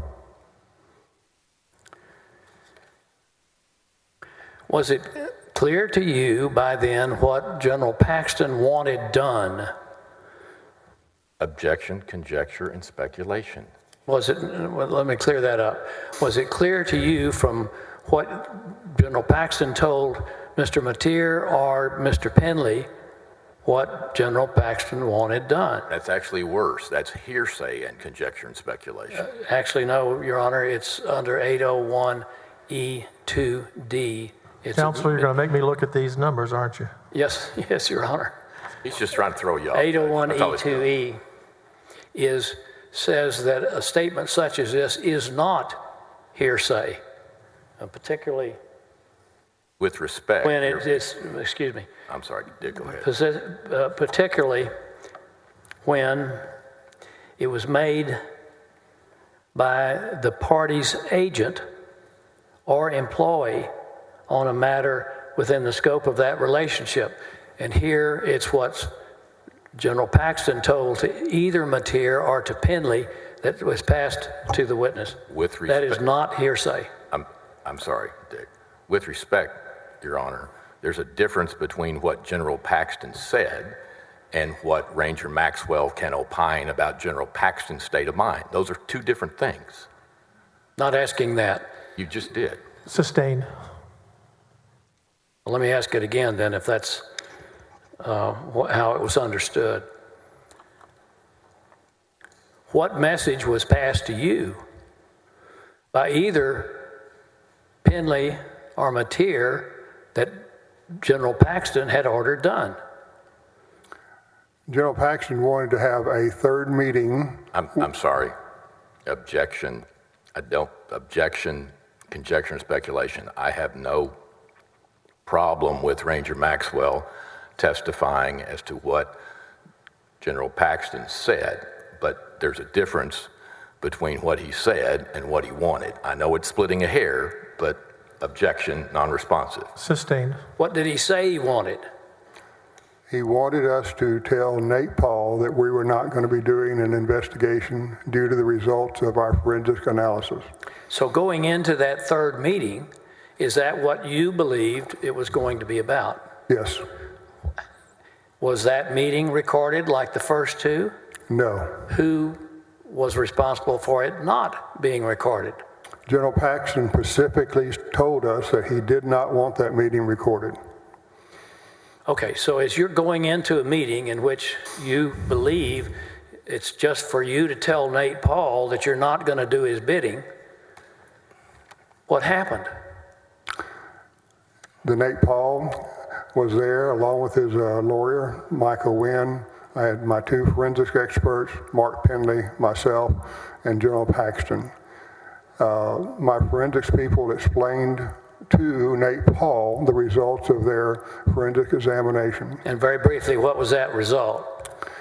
That the metadata that he was talking about that had changed could have been changed by the fact that the documents he received had been electronically redacted and encrypted, which would change the metadata. Is that a long way of saying there was nothing there? Yes. So,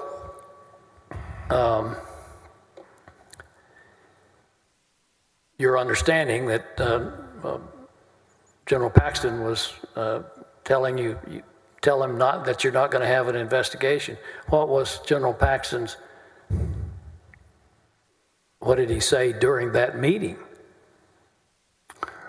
During the meeting, he was supporting Nate Paul's position, which was that we need to do an investigation.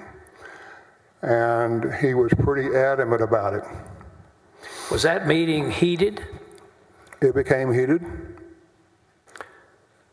Who became heated? Nate Paul.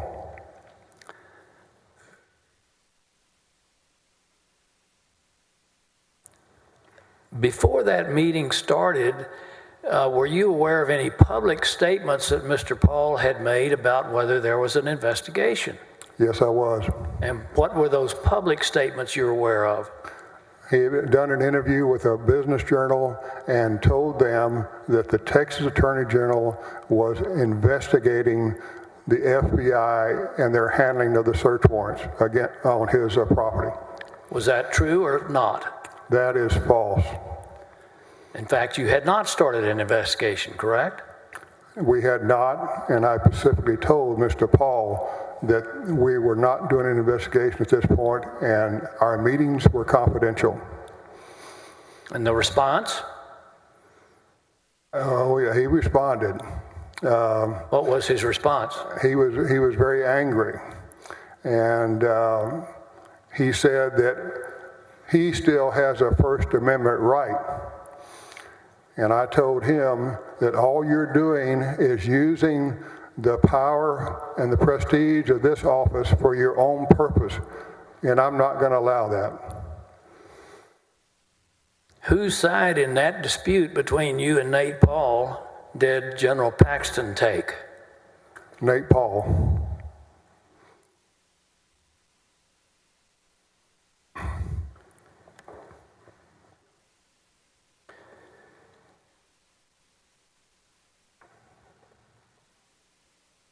So,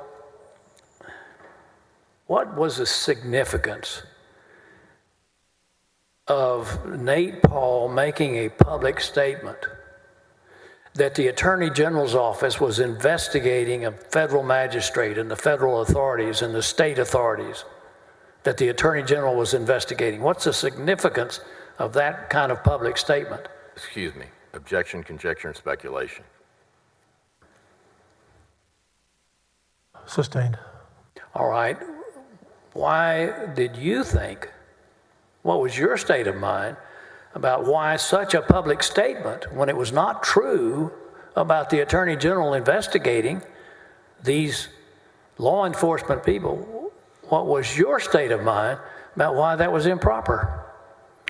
It was improper because Nate Paul was a criminal, and General Paxton was using the office to his benefit.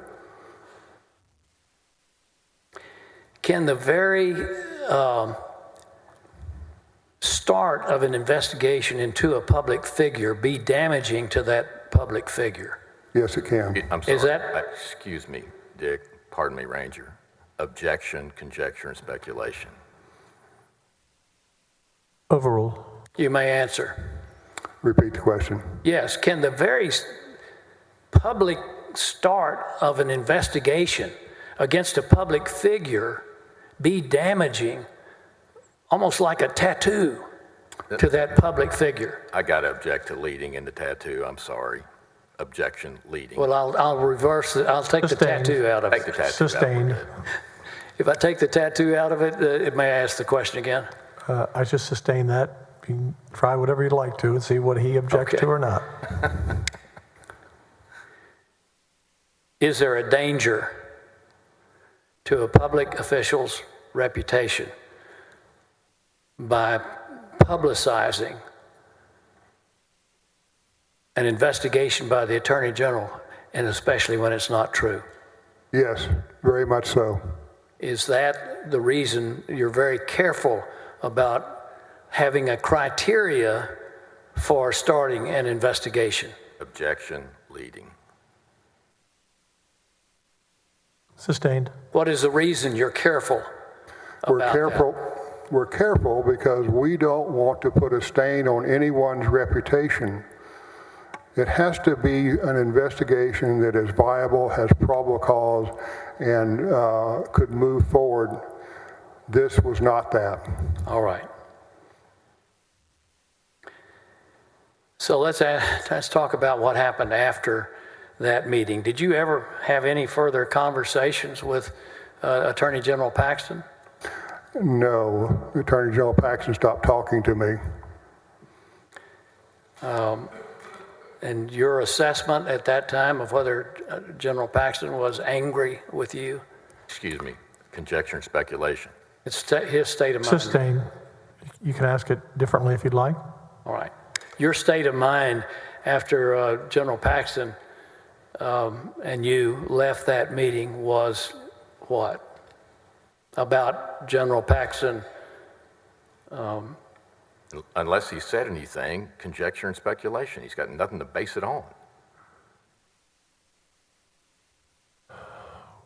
Overruled. You may answer.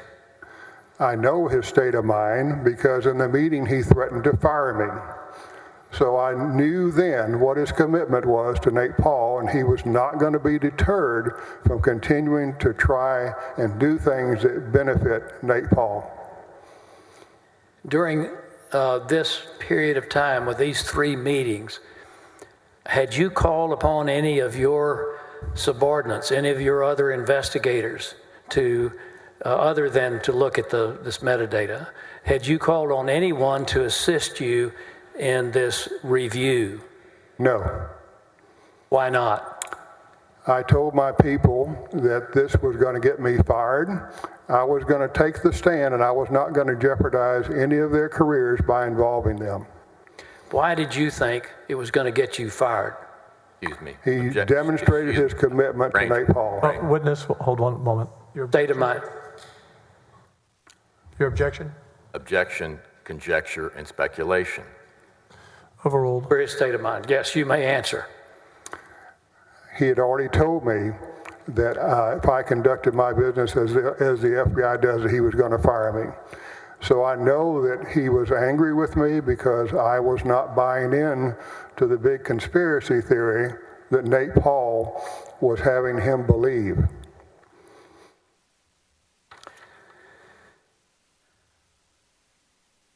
And at this time, did you know that there was some action within the Attorney General's office to hire an outside counsel to do what you refused to do, and that is conduct an investigation into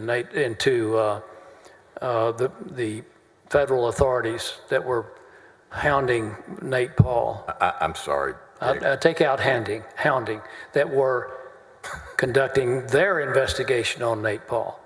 Objection vague. When is this time? I'm not sure where we are. I'll clarify. Sustain. Clarify, please. At this time, we're now talking about the end after the 3rd meeting. Did you know that there was some movement for General Paxton to demand the hiring of a special counsel or an outside counsel? Did you know about it at that time? No. As far as you were concerned, was the Attorney General's office involvement in Nate Paul's complaints about how he'd been treated or mistreated, in his words, by the investigation into his activities? Was the Attorney General's office involvement over? No, I didn't think it was because I knew that he was probably going to fire me and hire somebody who would do it. Excuse me. Objection, non-responsive. And conjecture and speculation. With all due respect to Ranger Maxwell, he's not the amazing Kreskin. He can't see everything in the future. I'm asking for his state of mind. Overruled. You may answer. Yes, I did not believe that General Paxton was going to stop pursuing this investigation. Did you at that time, though, know about the hiring or attempted hiring of Brandon Camac, the young lawyer from Houston? No. Did you find out about it later? I did. I want to jump ahead now to the very end of September and the beginning of October. Did you go on a vacation toward the end of September? Beginning of September. Yes. And where'd you go? We went to Colorado. Did you learn, don't tell us what was said yet, but did you learn that there was a crisis of sorts among the deputies, your fellow deputies in the Attorney General's office? I did. How did you learn it? They contacted me.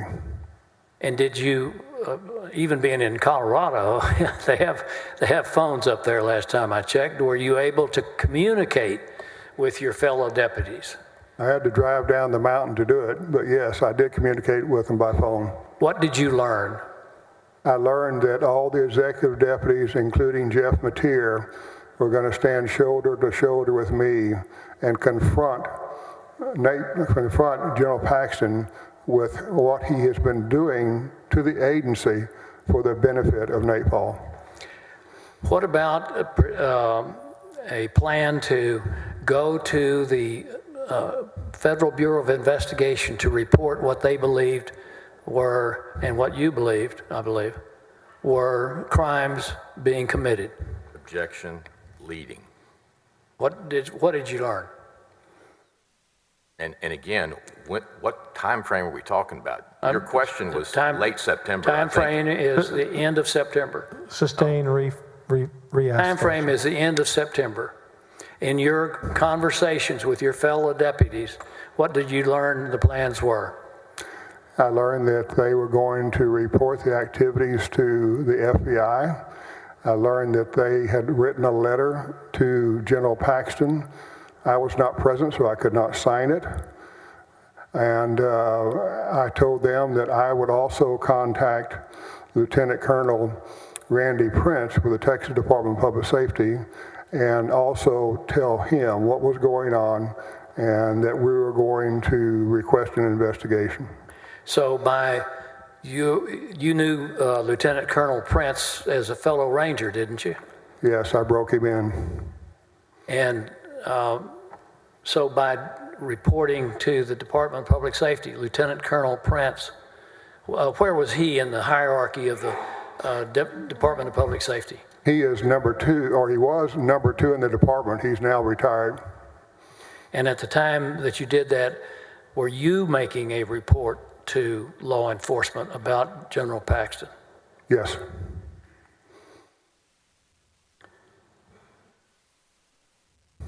What did you think would happen to you as a result of you reporting General Paxton to authorities? Conjecture and speculation, Judge. State of mind.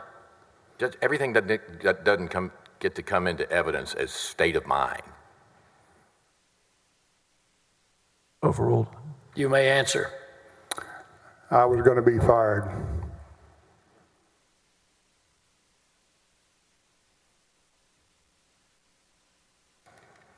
What happened on, I believe it was October 2nd, 2 days after the report?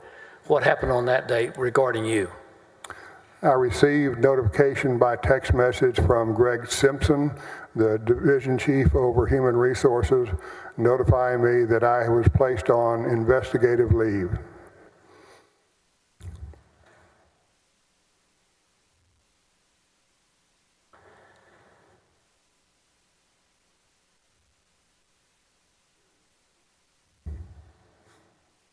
As a result of being placed on investigative leave, what did that do to your responsibilities in the Attorney General's office? At that time, I had no responsibilities, had no access. And how long did that situation last? For 1 month. What happened then? On November 2nd, 2020, I met with Brent Webster, and he terminated me. Stop you. Who was Brent Webster by that time? Brent Webster was the new first assistant hired by General Paxton. Would you describe for the Senate and the senators what happened when Brent Webster fired you on, did you say November the 2nd? Yes.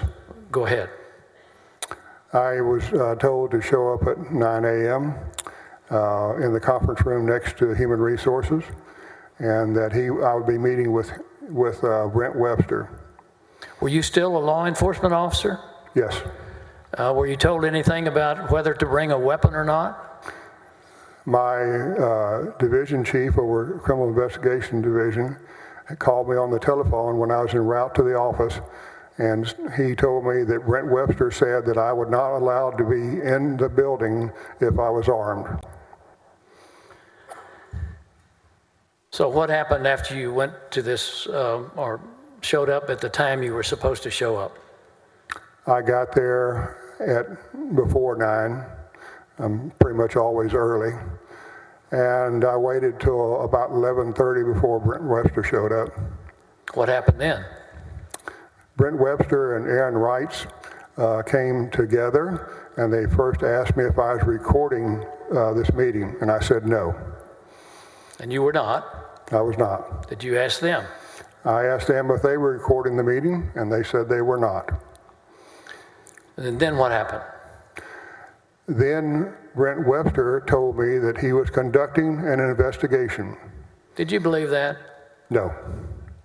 And in fact, did his actions confirm your non-belief?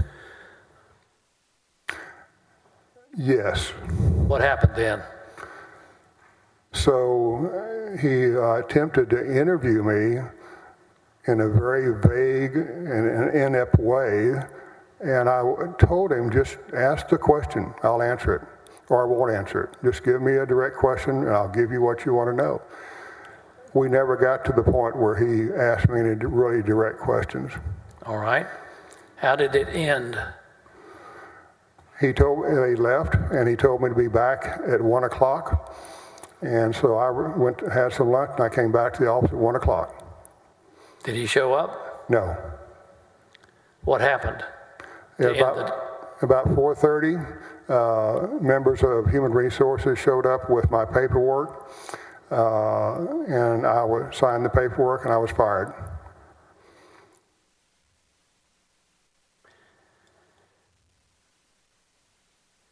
I want to talk just a moment about what I'll call retaliation. Were you retaliated against for what your actions that you took in this case? Yes.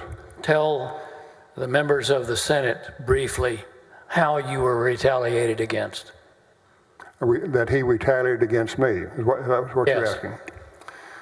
Well, in firing me, at the time I was 71 years old and had risen to a top level of law enforcement. In effect, when he fired me and then berated me in the news, he ended my career. By that time, your career had taken up how many years? It was 48 years. Were you proud of your career? Absolutely.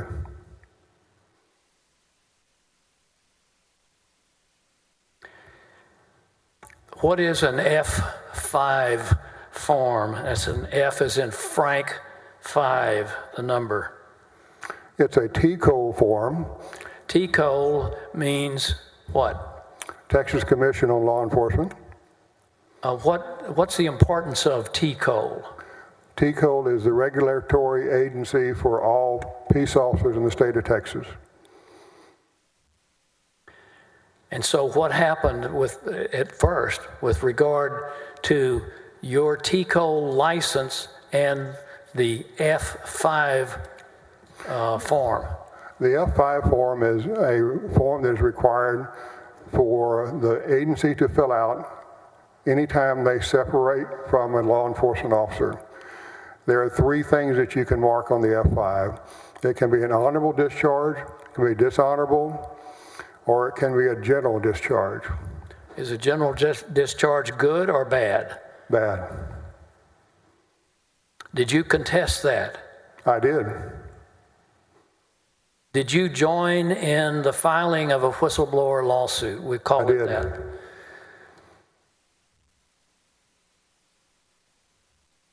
Why did you sue? I sued because he ended my career in a very unjust manner.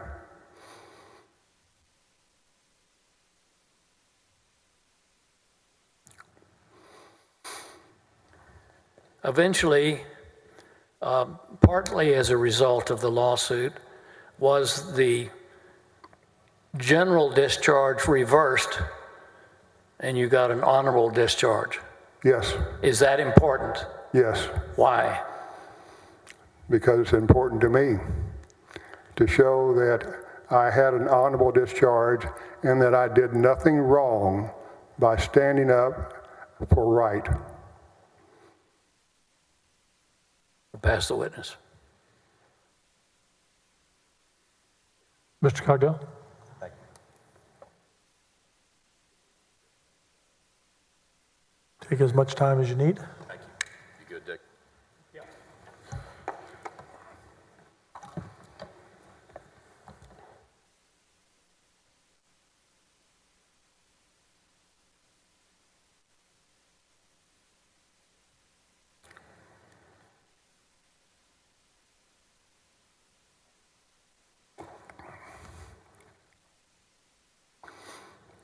Good afternoon, Ranger. Good afternoon, Counselor. How are you? I'm good. Good. been Mr. a minute. Cogdale, I'm sorry, since you're a little taller, you're going to need to get closer to that microphone so we can Wait, I'm or taller raise than that Dick? up. There you Good. go. All right. It's been a minute, has it I not? confess, Sir? he is taller. And in fact, well, It's been a minute since you and I have seen each other. It has. Let me go into sort of your preparation for this hearing. And Ranger, I know you as Ranger Dave Maxwell, so I'm going to call you that whether you want it or not because it's just in my brain. I'm good with that. That good. What have you done in preparation for testifying here today, Ranger Maxwell? I've consulted with the attorneys. I've reviewed the material that has been turned over that I would be speaking about. And is your lawyer here? Yes, Tell me his name. TJ Turner. And he's in the room. Yes. Now,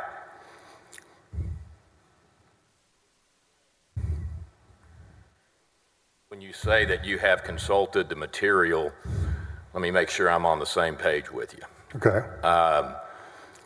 I'm aware, Ranger Maxwell, that there are transcripts of your original meeting with the Board of Managers back in February. You've read that transcript, I assume?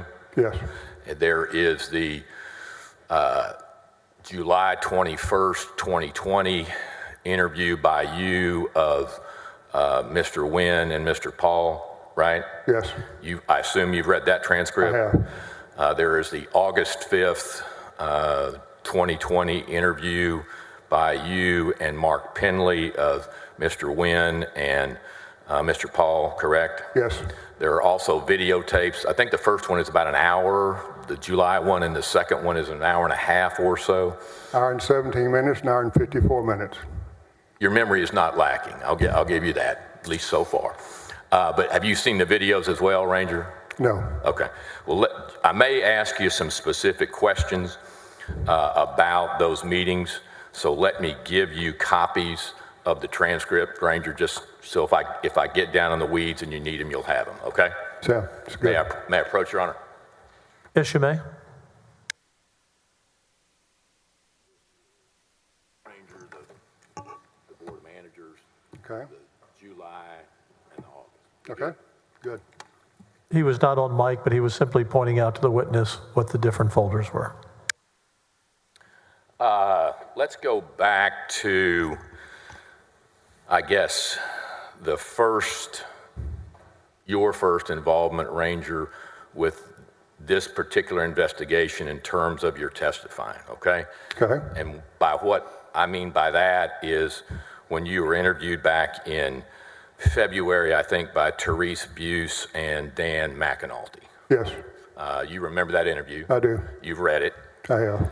And in reviewing that transcript, Ranger, in your review, did you see anything that was an error or a mistake?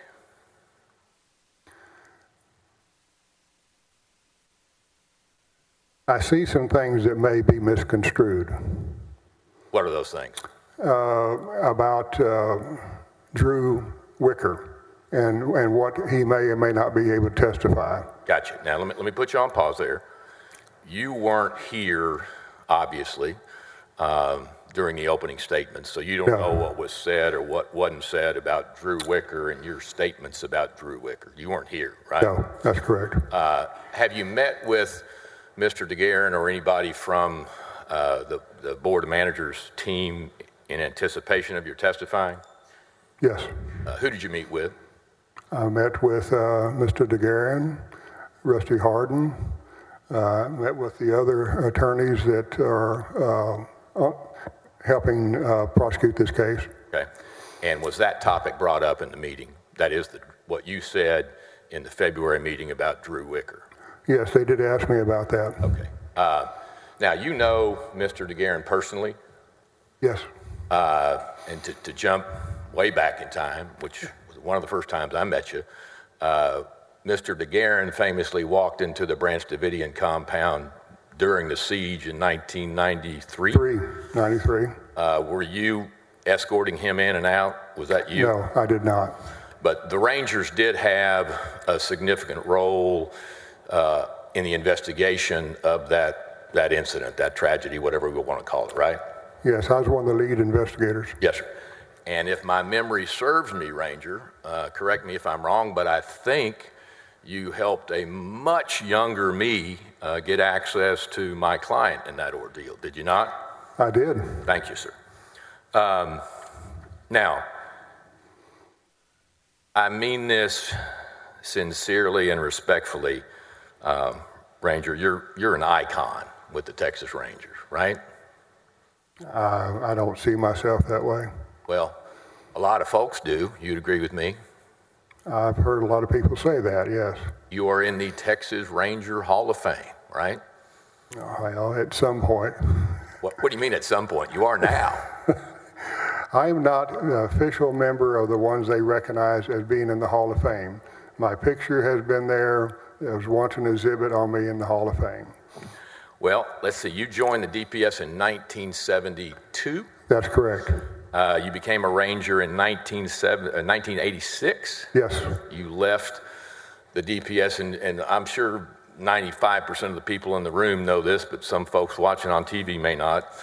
All of the Texas Rangers, the genesis of being a Ranger, you hail from the Department of Public Safety. That's the outfit through which you become a Texas Ranger, right? Yes, because the Rangers are a part of the Texas Department of Public Safety. Yes, sir.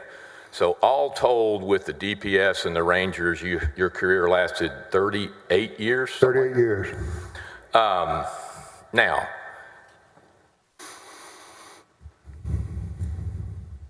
you made some statements to Mr. DeGuerin about how ludicrous it was to be investigating judges or assistant United States attorneys in this particular case, right? Yes, in this particular case. Yes, sir. That's correct. But certainly you would agree with me, Ranger, that in your experience, you have been part of investigations, even prosecutions of assistant United States attorneys or judges, right? I have investigated and prosecuted public officials. I've never investigated a senior federal magistrate or an AUSA. Well, let's go back to the Waco incident. One of the fallouts, tragically for one of the assistant United States attorneys in that case, a fellow who I actually respect a lot, so I'm not going to mention his name, but I think you know who I'm talking about. I do. He was charged with a federal offense after that ordeal, was he not? He was. Now, you mentioned OIG, which is the Office of Inspector General, right? Yes. And they are kind of like, I don't know what you'd call them, OPR or what is it in local law enforcement when you have a complaint against a law enforcement officer? Help me with the verbiage. I don't think we on the state level have an equal to the Office of Inspector General because they cover all of the federal agencies as far as being able to inspect them. We don't have that in Texas. We don't have oversight of other agencies. Okay, fair enough. But would you agree with me that in your experience as a Texas Ranger, you've seen, wrongful prosecutions of DPS agents? Yes. One of those was a fellow by the name of Sergeant Bob Nestoroff. Remember that? I do remember Bob, yes. He was I think, head of DPS narcotics enforcement. He and I were in narcotics at the same time. And he was charged by an AUSA in Florida, if I remember, for perjury and obstruction. He was. Came here and went to trial in Houston in front of Lee Rosenthal, right? Yes. You remember his lawyer, right? I don't remember who his lawyer was, no. Objection for a moment, Your Honor. Relevance. Well, my point is this. No one... Relevance. Overrule. Let him continue. Well, let's just say his lawyer looked like a 27-year younger version of me, but that's not really the point. The point is even AUSAs can make mistakes, right?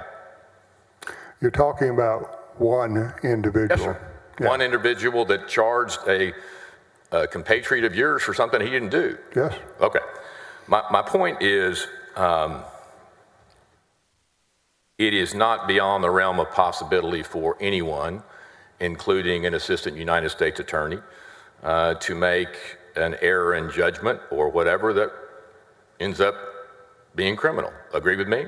It's rare, but it happens. It's rare, but it happens. Now, let's talk about the resources through your 38-year career, Ranger, that you've been exposed to. You would agree with me as a general rule that you have seen the tools and the resources available to law enforcement grow exponentially in your time. Absolutely. There are kinds of investigative tools that weren't around when you started with the DPS or when I started practicing law that are around today. You agree with me? There's no comparison. Yes, sir. Things like Crime Star. Yes. Things like Clear for law enforcement, it's public records database, right? Yes. Accurate for law enforcement, again, another public records database, right? Yes. TLO by TransUnion, another law enforcement public records database, right? Yes. Cellbrite, a cell phone analytics tool, right? Say that again. Cellebrite, it's a cell phone analytics Yes. tool. Mm-hmm. Gray Key, another cell phone analytics tool. Yes. PenLink, another phone analysis tool. Yes. Obviously, TCIC, NCIC searches, right? Yes. Criminal history checks, driver's license checks, right? Yes. Access to some utility companies' databases, right? Yes. Open source data like YouTube, Facebook, Twitter, X, all those sorts of things. Yes. And 95% of that just wasn't around when you started your career, right? Absolutely. So you would agree with me, I think, Ranger, that if you don't know how to use those tools, you could certainly find somebody that could help you use some of those tools if you wanted to use them. Agree with me? Agreed. Now, the DPS and the Rangers have all kinds of teams at their disposal, right? Yes. They have a reconnaissance team, agreed? Yes. A special response team, agreed? Yes. A public corruption unit team, agreed? Yes. It is not unusual at all for DPS or the Rangers to participate in internal investigations, right? That's correct. DPS from time to time, I am told, triple hearsay, uses hypnosis. We used to. I think that's been phased out now. Did you yourself? No, I didn't want. You never did? I didn't want to do that. Your legend has been diminished by just a bit. I thought you used hypnosis. All right. No, sir. Now, you yourself, Ranger, you have taught all kinds of courses, right? Yes. You personally taught on how to conduct investigations. Yes. Agree? You have taught on interrogation techniques. Yes. Agree? You have taught on how to testify in court. How to what? Really? You just did that? Come on. You have taught on how to testify in court. Yes. And no disrespect to anyone, this is not your first rodeo. You have testified a few times, right? That's correct. Can you estimate for us, Ranger, how many times you have testified in courts across this state or across this country? Hundreds. Okay. Now, simply put,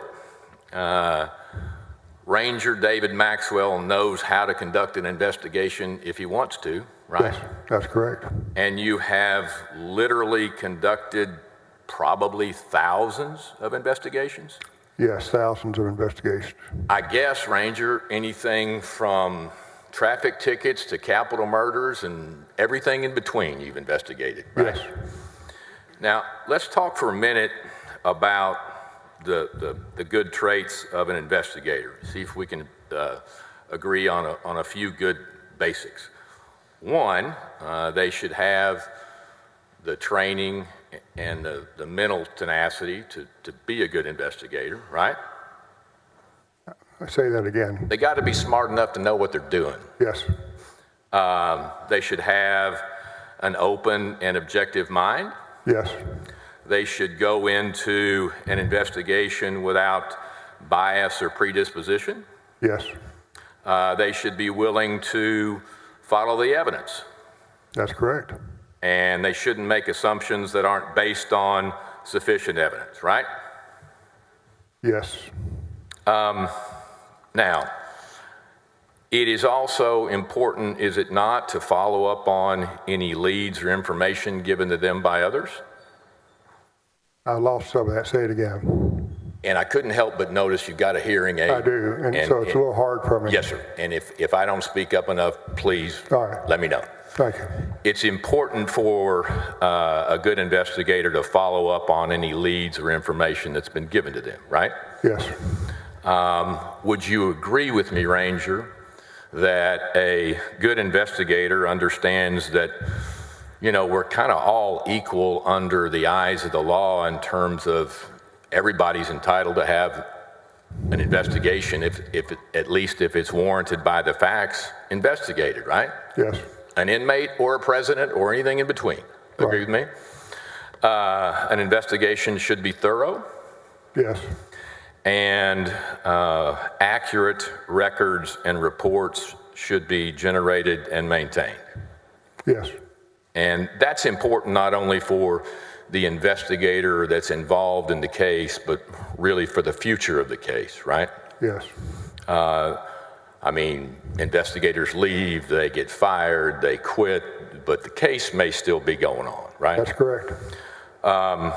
So once again, you have the experience, the training, the assets, the knowledge, and the relationships and the contacts to do a great investigation if you were inclined to do that, right? Yes, I do. All right, let me ask you, and I think Mr. DeGuerin touched on it briefly, but let me do it as well. I think he mentioned a search warrant and a probable cause affidavit, right? Yes, he did.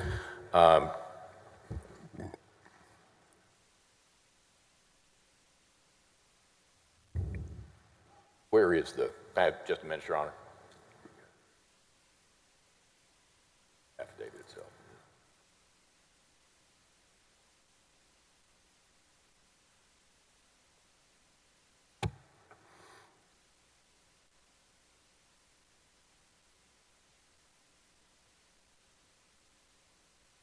Right.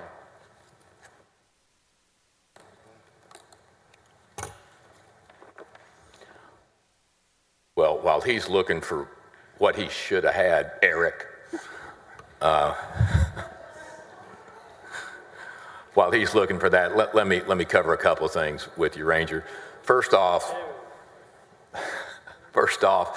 the quantum of proof that a search warrant must satisfy before a judge or a magistrate signs off on it is probable cause, right? Yes, And the lower standard of proof is scintilla, and then we go into probable cause, then we go into clear and convincing, and then we go proof beyond a reasonable doubt. You're aware of all those things, Yes. right?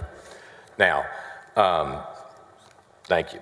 I'm going to show you, Ranger, I don't know that if you have seen this or not, but I'm going to show you, without offering it for obvious reasons, the underlying affidavit in support of the search warrant for Mr.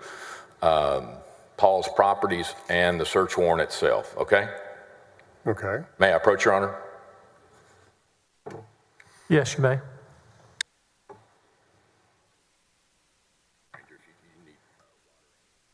Good for right now. Sure. I'll need some later, though. Yes, let me know. All right. So what you have in one hand is a search warrant, which is pretty thick, right, Ranger? Yes, You should have, and if you'll pull forward, Ranger, because we got to have your voice, pull forward. sorry. That's all right. all right. You should have two different things. One is a part of the other, but one is the greater search warrant, which is several inches thick, right? The entire search warrant. Yes, And then included in that, which we've excerpted out, is the search warrant affidavit or the affidavit in support of the search warrant, right? okay. Now, you have prepared estimate for us, Ranger, how many search warrant affidavits? I couldn't tell you. I mean, it's a lot. A lot, like thousands. Yeah, it's a lot. Now, you would agree with me that the content that goes into a search warrant affidavit is meant to do really one thing and one thing only. And that content that is to go into a search warrant affidavit is to convince a magistrate judge that there is probable cause for the issuance of a search warrant to search a given premises or a given location at a given time, right? Yes. And what's important is not the personalities of the judge or anything to do with the prosecutor or anything to do with anything other than what information would establish probable cause, right? That's correct. Now, Excuse me, objection. And I object to any further reference to this affidavit as it was not part of his review and he's not seen it before. I'm happy for the ranger to take a few minutes to look at it, but these are, Dick, I think they're going to be pretty global questions. But if the ranger needs time to look at it, I'm happy to stand down for a few minutes. And we also object to relevance. The relevance is what Mr. Harden has suggested time and time and time again about how the search warrant affidavit could endanger the lives of judges and prosecutors and all this. I'm going there. I'll show you the relevance. I'll overrule the objection, but Ranger, do you need some time? Would you like 5 or 10 minutes to look at it? It's a good time to break. Members, be back at 2:45. Thanks, sir. Good to see you.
You may resume. Thank you.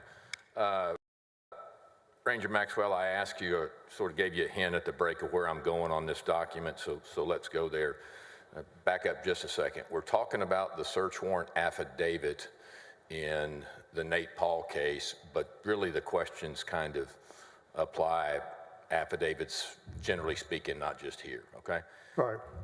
Would you agree with me, Mr. Ranger, that in your training in terms of law enforcement, that you are trained that if charges are filed, that ultimately the defendant who is charged will get a copy of the search warrant affidavit?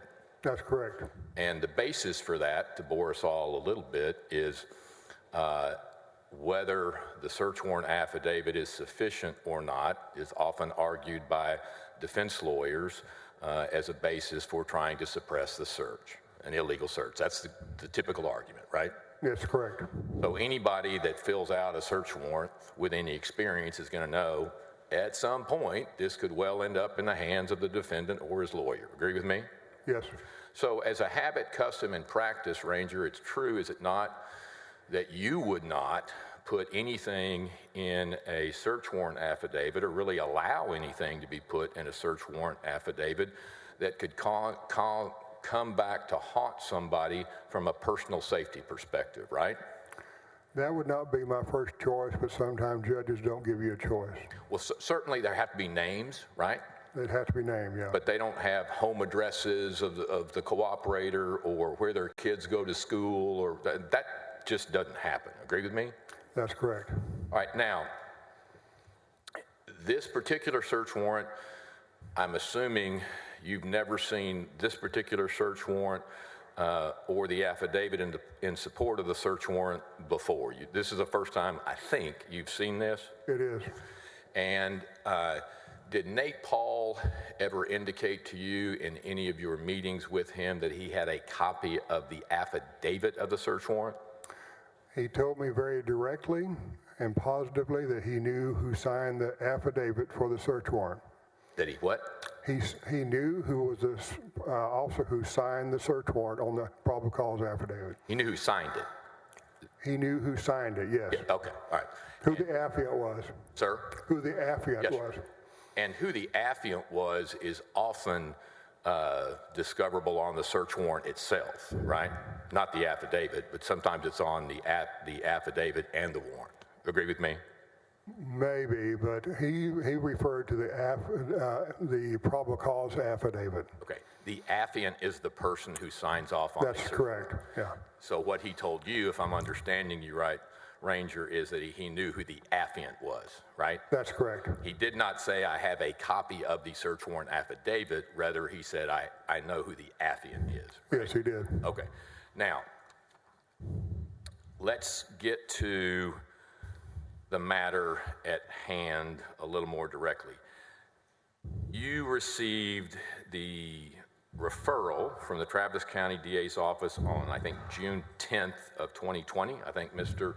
DeGuerin showed you that in your direct. Well, it was created on June 10th. It went through regular mail, so I didn't get it on June 10th. Okay. You got it within a few days. So I got it through the mail. Okay.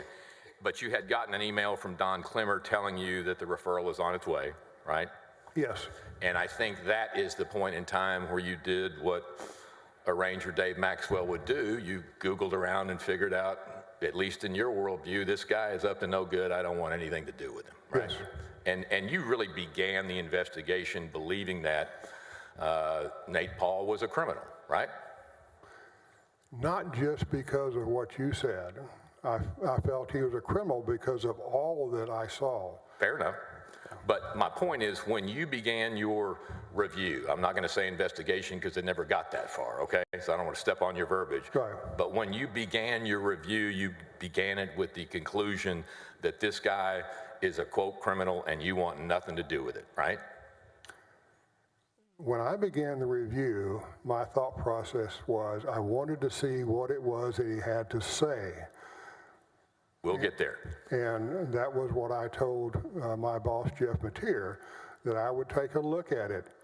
And when I read it, the allegations of conspiracy among so many professionals. let me slow you down just a little bit, Ranger, because we're going to get there. But will you agree with me, at least right here, that you didn't exactly go into those meetings with a positive mindset about Mr. Paul, right? No. Okay.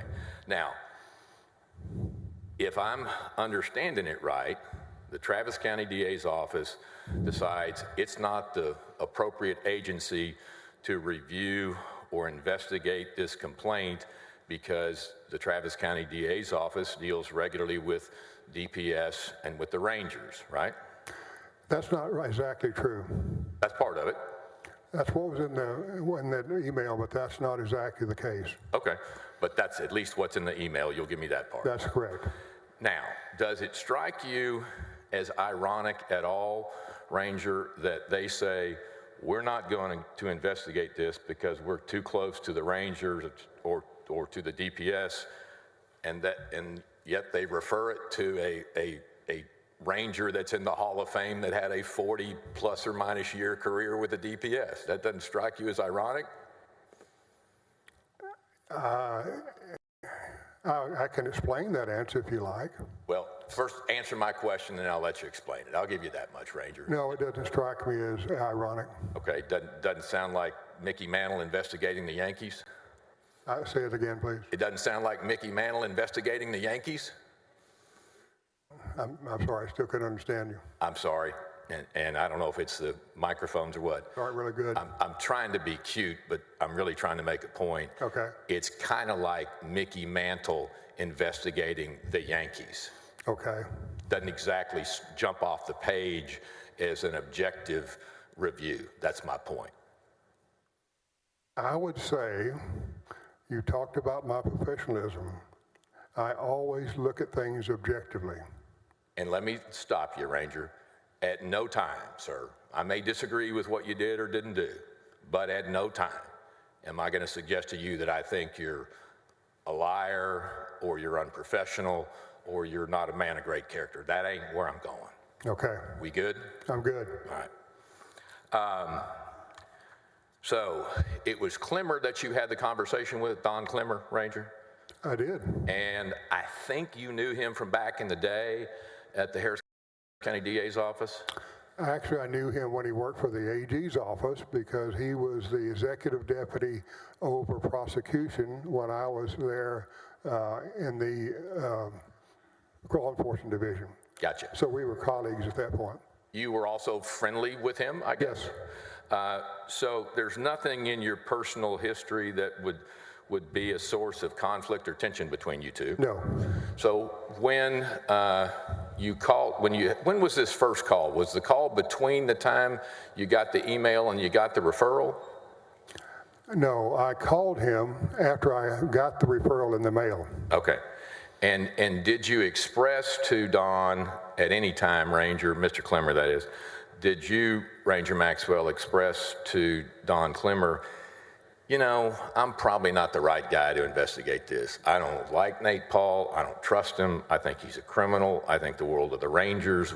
Did anything like that come up in that conversation? No, my language was much stronger than that. Okay, but you communicated those thoughts. I communicated my thoughts in unequivocal terms. And four-letter words were involved, I'm imagining, Ranger? I probably won't use the same language in the court that I'd used at that day. I wouldn't ask you to, certainly. There may be some court somewhere, but this is not the one I'll ask you to use the language in. All right, so it is true, is it not, Ranger Maxwell, that typically as the, are you deputy director, are you director of law enforcement? Give me your title again at the... Director of law enforcement. Okay. Typically as the director of law enforcement, Ranger Maxwell, you didn't often get personally involved in investigations, right? Yes, I oversee them, and sometimes yes. I actually personally get involved. But that's my point, the majority of the time you oversee. Yes, absolutely. Okay, and you certainly would you typically, Ranger, assign something like this if a player like Nate Paul wasn't involved? Would you typically assign a referral like this to someone lower than you on the food chain? I would assign it to my major who was over special investigations and have him sign a team to investigate the allegations. And you told, I think you told us the reason why you didn't assign it anyplace else, but regardless, you kept this one for yourself, right? I did. All right. Now, you got the referral in mid-June, right? Yes. And you had the first meeting with Nate Paul and Mr. Wynn, Michael Wynn, July 21st. That's right? correct. Now, let's set the stage in terms of, forget about how your thoughts about Nate Paul, forget about your thoughts about Paxton's involvement with him, and focus, if you can, on just the otherwise oddity of having a conversation with a fella who is under investigation for federal offenses, right? Yes. And he comes in to you, a known quantity, shall we say, in the law enforcement community, and he and his lawyer are sitting down with you, opening themselves up to asking them any question you want to, right? That's correct. I'm going to go out on a limb here, Ranger, and suggest that despite your storied career, something like this may not have ever happened. Would you agree with me? Possibly. Okay. Now, and when I say something like this never happened, let's just say I don't know many defense lawyers that would have taken the same position as Michael Wynn and walked their client into that meeting. Agree with me? Okay. Now, before that meeting started, did Ken Paxton ever come up to you, did General Paxton, Ranger, ever come up to you and say, hey, I want you to give him immunity. You can't use those statements against him. He gets a free pass for anything he says. I mean, there was no condition put on your being able to ask Nate Paul questions. Agree with me? That's correct. And likewise from Mr. Wynn. He never likewise asked you, hey, everything is off the record here. You're not going to go anywhere. That didn't happen either. No. In fact, I think you told, was it Mateer, that, yeah, I'll have this meeting, and what I'm going to do is if they say anything that incriminates them, I'm going to mail it right over to the U.S. Attorney's Office, right? Well, no, I was going to contact the FBI Okay. and give that information to them. I also told General Paxton the same thing. Okay. So the point is you went into it with the mindset that if Nate Paul, or I guess even his lawyer, said anything that was incriminating about any criminal activity, that you were going to pass that information on to the appropriate agency. Yes. Right? And it's true, is it not, Ranger, that never happened. That is, they never said anything that incriminated them or that you passed on to another agency, right? Right. I want to make sure, I don't know, frankly, Mr. President, I want to offer, if it's not in the House Board of Managers Exhibit 149, which is the video of the 721 interview, as well as the Board of Managers 151, which is the transcript of that same interview. No objection. Okay.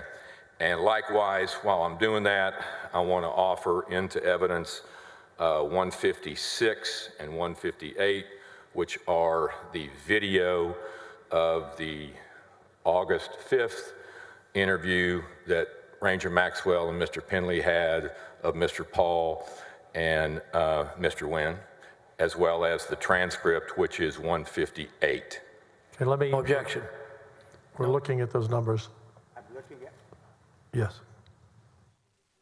Yes, Mr. DeGarren? Oh, no objection to the introduction of those, of the video, audio, and transcript. Thank you. Make sure I have the numbers right. Hold on, Counselor. Yes, sir. We're going to enter 151, 149, 156, and 158 into evidence. Yes, sir. No objection. Show them being entered into evidence. Go ahead. All right. Now, Ranger, do you still have the three little, I do. and and I'm not going to try to give you a pop quiz and ask you if every single word that I'm saying, I hope you'll trust me far enough to say if I say it, it's in there. But if you want to check me, please check me and I'll point you to the citation, okay? I think early on in your House interview, which is also in front of you, I think that's the orange folder, that you said his main allegation, when you were, to back up, when you were being interviewed, I jumped from your interview of him to their interview of you, but in your interview with the Board of Managers, you said his main allegation of why he didn't like the raid that they conducted was he was alleging that the copy of the search warrant had been altered, right? Right. And that's true, right? Right. That's true in terms of that was what Nate Paul was claiming to you, right? Right. And that at some point in the first interview, I think Nate Paul told you, Ranger, that he didn't even think they had a search warrant for at least one of the properties being searched, which was the storage unit. You recall him telling you that? Yes.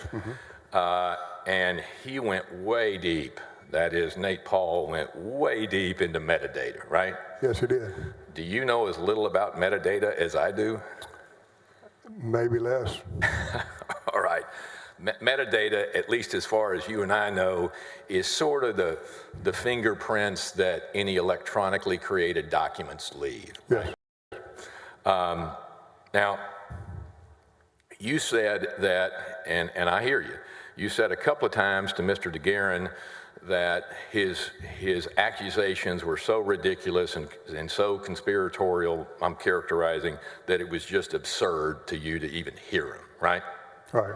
Would you agree with me, Ranger, that Mr. Wynn, his lawyer, through both of those things, did say words to the effect, Ranger, that he doesn't think they're evil people, maybe they just relied upon poor information and they don't know how to back out. You remember that verbiage that Mr. Wynn? No.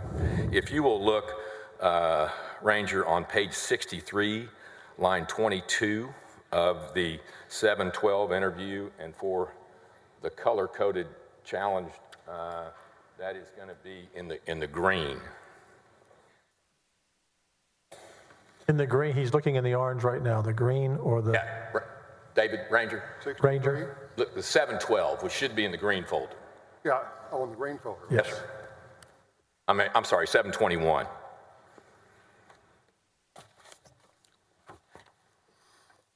If you'll look on page 63. 63, okay. At the very bottom of 63, you recall Mr. Wynn telling you, I'll wait for you to get there, Ranger. Okay. At the bottom of 63, Ranger, Mr. Wynn says, that's the problem. I don't think they're evil people from the core. You see that? Well, mine doesn't have all the words. Yours doesn't have all the words? It says, that's the problem. I don't think they're, and it's blank. Well, the next line is, I don't think they're evil people from the core. You see that? Right. And make sure you keep that microphone close to you, Ranger. Sorry. No, sir, that's fine.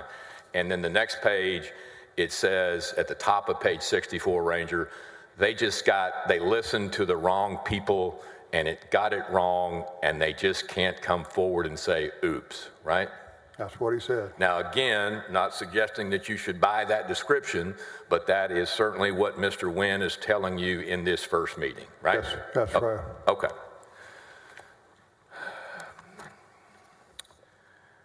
Now, you told Ranger, this jury, in no uncertain terms, that you never had any intention of ever investigating this. It was nonsense from the beginning, and you just wanted nothing to do with it.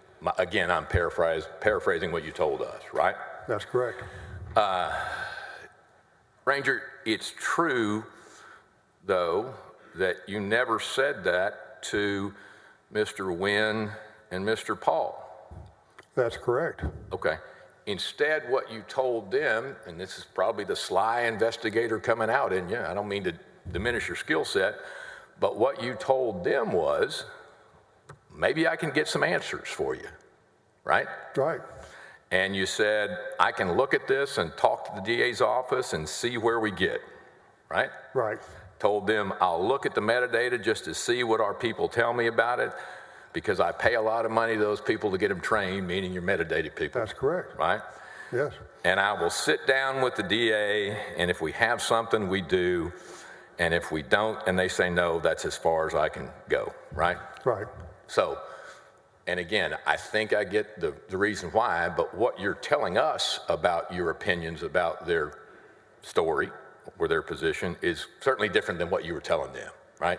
Say that last part. Yes, sir. What you're telling us, your opinion of their description of what may have happened, your opinion that you shared with us is a very different opinion than what you shared with them. That is Mr. Paulins. Okay. Absolutely. Now, did you, though, early on, Ranger, tell them that it was up to the DA's office, ultimately, to accept charges or not? Yes. Okay.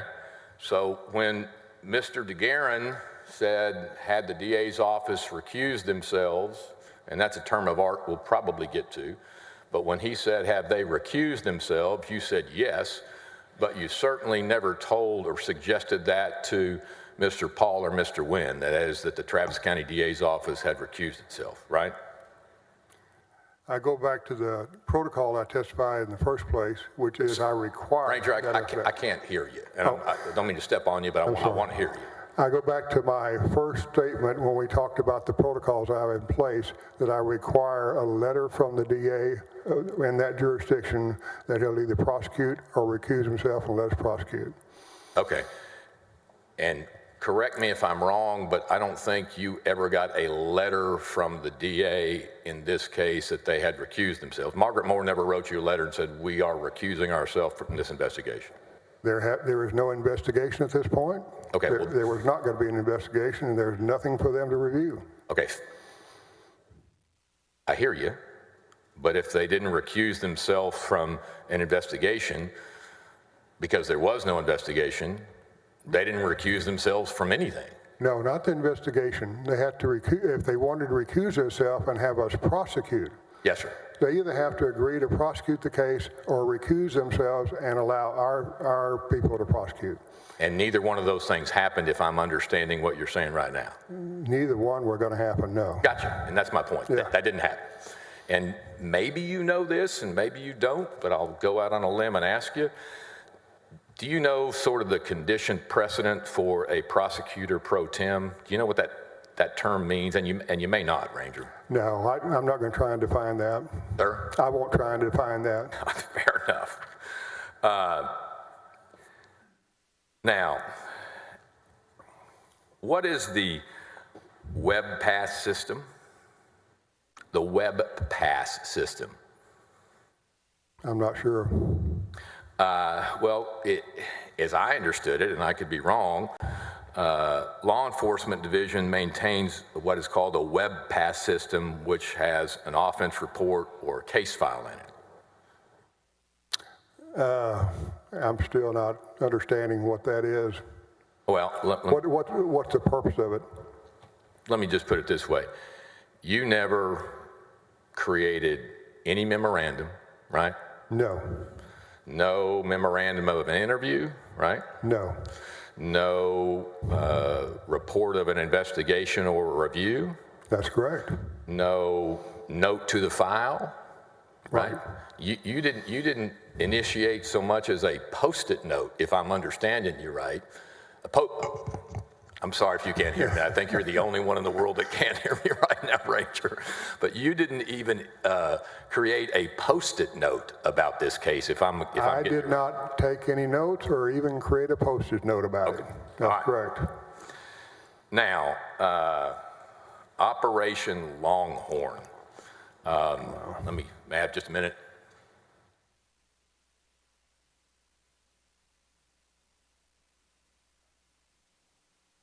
I approach Mr. DeGuerin. I think I showed you this, didn't I? Yes, you may.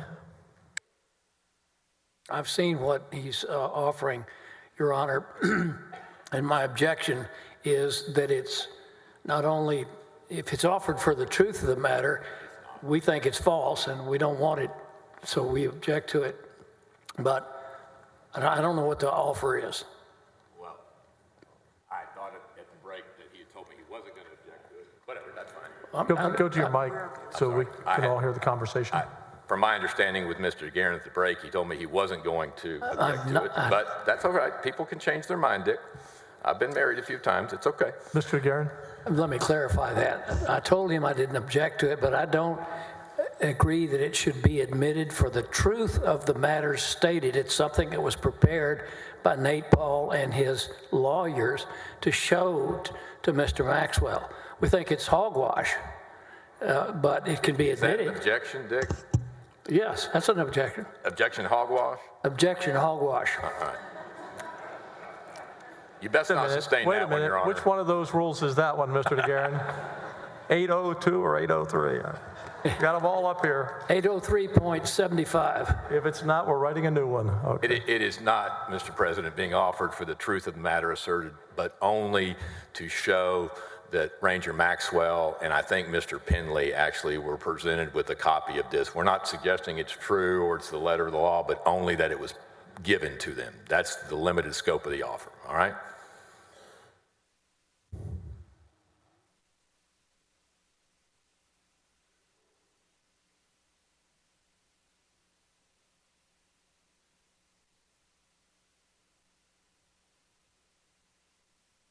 We'll overrule. All right, We'll overrule. Because it's not being offered as truth as the matter asserted.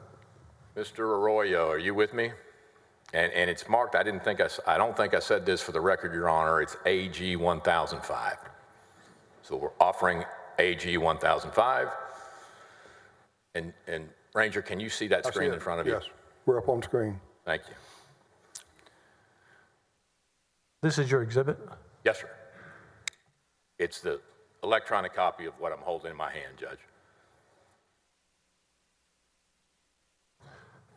For the same ruling, we'll admit this into evidence. Yes, sir. All right. Mr. Arroyo, could you go to the first page? Next page. Yep, next page, please, Eric. And if you could highlight the first sentence for me, please, and blow it up. Can you go back to the microphone, please? Oh, I'm sorry. Sure. It's a big room. If you could blow that up for us, Eric. It says that there were 3 search warrants that were executed simultaneously on Wednesday, August 14th. You see that, Ranger? I do. And if we'll go down, Eric, to the second to last paragraph, it says, since the search warrants were sent as PDF files via email, after the searches, we were able to analyze the metadata of the PDF documents that were emailed, right? I see that. And finally, Ranger, it says, according to the filings with the court in the Western District of Texas, each of these search warrants was signed and issued by Judge Mark Lane on Monday, 10 a.m., August 12th. But if we look at the first sentence and the last sentence, what they are alleging is that the search warrants were, per the filings, per what you and I could see if we looked at them, the search warrants would have been issued at 10 a.m., but on Monday the 12th, but in reality, the documents were created on Wednesday the 14th, 2 days later, right? That's their claim. No, what it says is that the 3 search warrants that were executed simultaneously on 9 a.m. on Wednesday, August 14th. I got you. And the filings say, you're right, I stand corrected. They were executed on the 14th, right? And then on the next page, Eric, if we'll go to the next page, and I think that were there a total of 6 warrants, Ranger? Well, there were 3 warrants that are executed. They had 3 more warrants that they did not execute. Gotcha. So you spent a long time listening to Mr. Paul's description and Mr. Wynn's description of this Contigo, this search of a storage facility. You spent probably 30, 45 minutes listening. Yes. And the net of their suggestion to you, Ranger, was that the search warrants for that facility were created after the search, right? That's what they're alleging. Okay. And according to them, and again, I don't know metadata, but according to them, Ranger, it was through the forensic analysis of a PDF that was sent by Alan Bowie to one of their prior lawyers, Chuck Meadows and Aaron Borden. That's how they say they broke the code on this. You with me? I am. And you agree with that summary? What's that? You agree with the summary that that's their claim? I'm not asking you to That's believe the claim. fact. That's their That's claim. If we go to the next page, and again, they are saying that the document metadata reveals information that is inconsistent with looking at the documents on their face. You with me? Mm-hmm. I am. Okay. And I'm not going to bore us all, but this is what they gave you back on August 5th, right? I see it. And they also gave you a thumb drive, correct? Yes. Now, I think one of the things that would be a condition precedent was whether or not a condition precedent for involvement by the Attorney General's office of the state of Texas would be a violation of state law, right? Okay, yes. I mean, you can't investigate, investigate, or prosecute federal cases, right? That's correct. Will you at least agree with me that if what they were saying was true, that these actions by federal prosecutors would be a violation, if they were true, a violation of state law, right?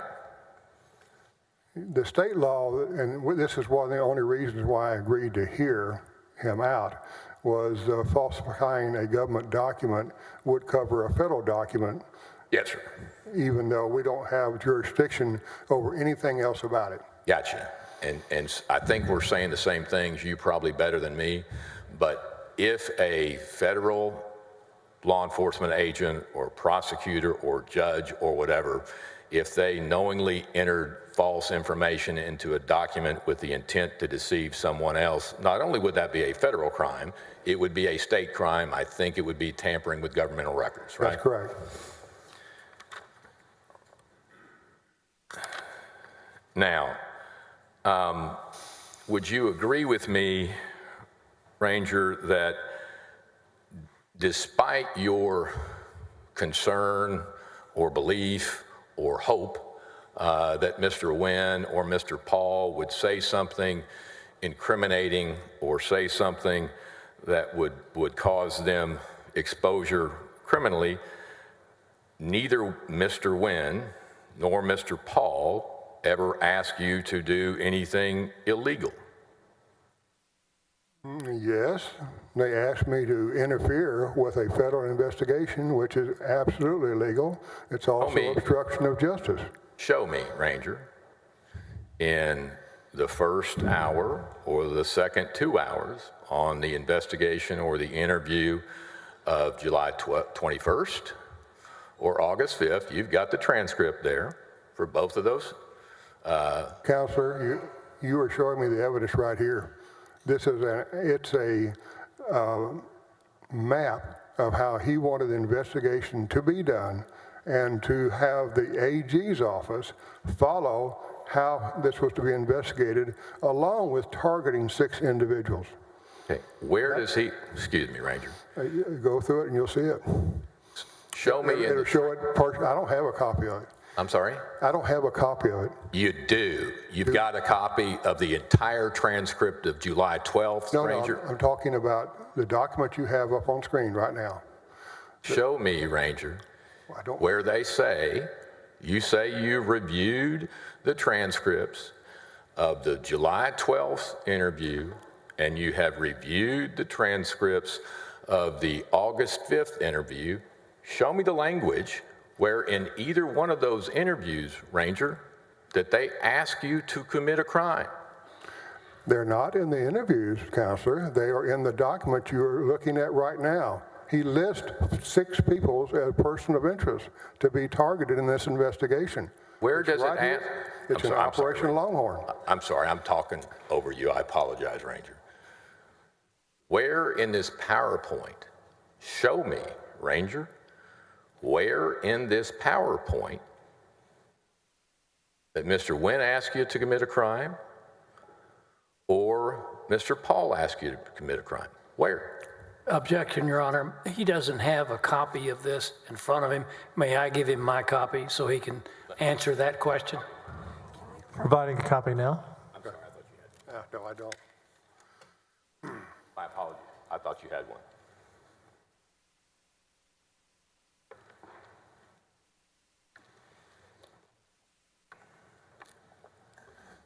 Your Honor, may we approach about some Yes, you may. addresses? Yes, you may.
Judge, can we get a minute? Can we get a minute so they can do what they need to do with the world famous Eric? We are going to let Eric go to work here. Yes, sir. We'll take a stretch break for 5 minutes, stand at ease. Thank you.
Members, just to let you know, we are redacting some personal information from a file, and that's what we're taking some time to do here. Exhibit 1005.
Members, if you can retake your seats.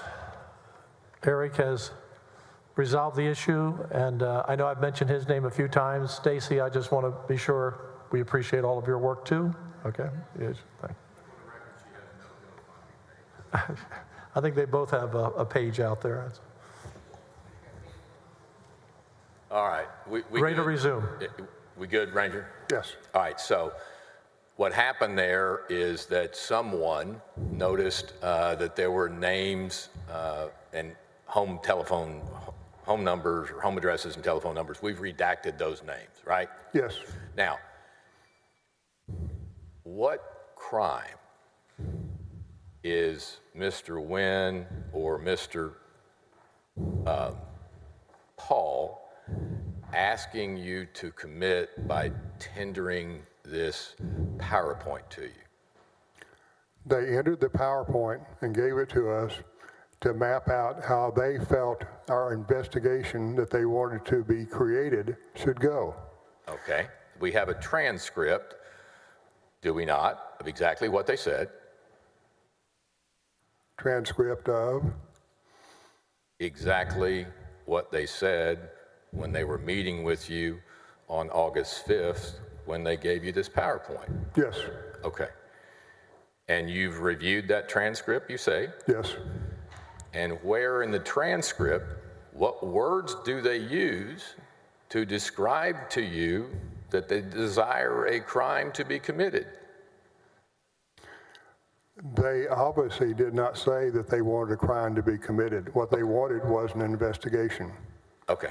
And your position, Ranger, is two private citizens coming in and asking for an investigation into whether or not search warrants were illegally created, that asking for that investigation is a crime?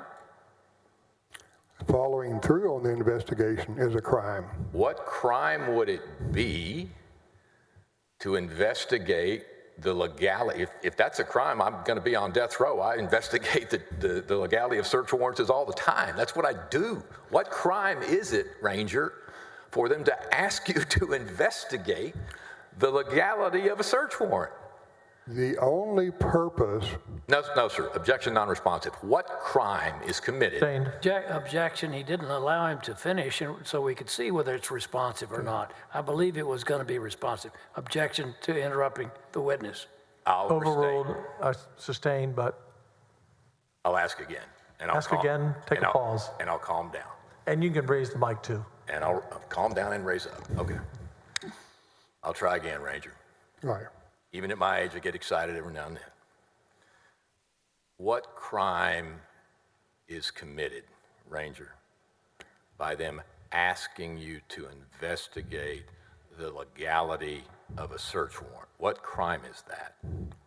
In my professional opinion, to create this investigation and follow through it would be obstruction of justice and interfering with a federal investigation. Okay. In fact, doesn't Mr. Wynn say over and over and over in the transcript he does not want to interfere with the federal investigation? He does not want to obstruct justice? Doesn't he say that? He does. Okay, so the fact that he's saying he doesn't want that done, even though he says he doesn't want that done, you think it's a crime because? His actions belie his words. Okay, well, you are Dave Maxwell, Hall of Fame Ranger. If they would have committed that offense right there, literally on videotape, the Dave Maxwell I know would have stuffed and cuffed him right there. You would have arrested him, right? No. Okay, all right. In fact, Ranger, what did you tell him? I told them that what I said in the beginning, that we would have the forensic people look at the metadata, and they promised to give us all the documents they had in order for us to do an examination. Let me try again, Ranger.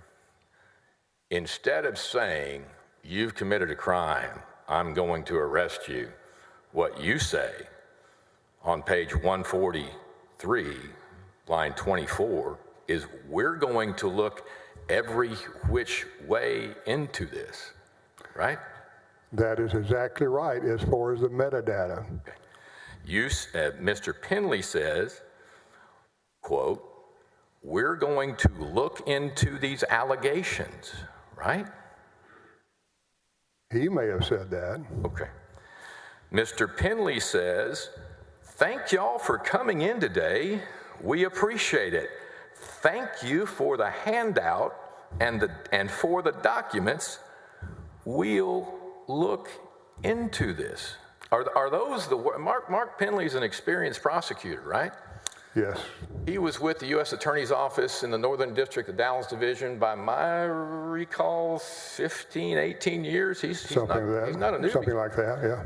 Do those words, Ranger, sound like the words of an 18-year experienced federal prosecutor that believes a crime has been committed? No. Thank you for the handout and for the documents. We'll look into this. What is your question about what you just said? My question is, do the words spoken by Mr. Penley suggest in any shape, form, or fashion, Ranger, that he, Mark Penley, believes that a crime has been committed in his presence by the tendering of the very documents we've just discussed? Absolutely not. Do you think Mr. Penley's a pretty straightforward guy most of the time? I'm sure he is. Well, you worked with him, didn't you? Yes. I assume, Ranger, that if he exhibited any characteristics of deceit or deception, you would have picked up on him. Who would have picked up on the deceit? You, Hall of Famer Dave Maxwell.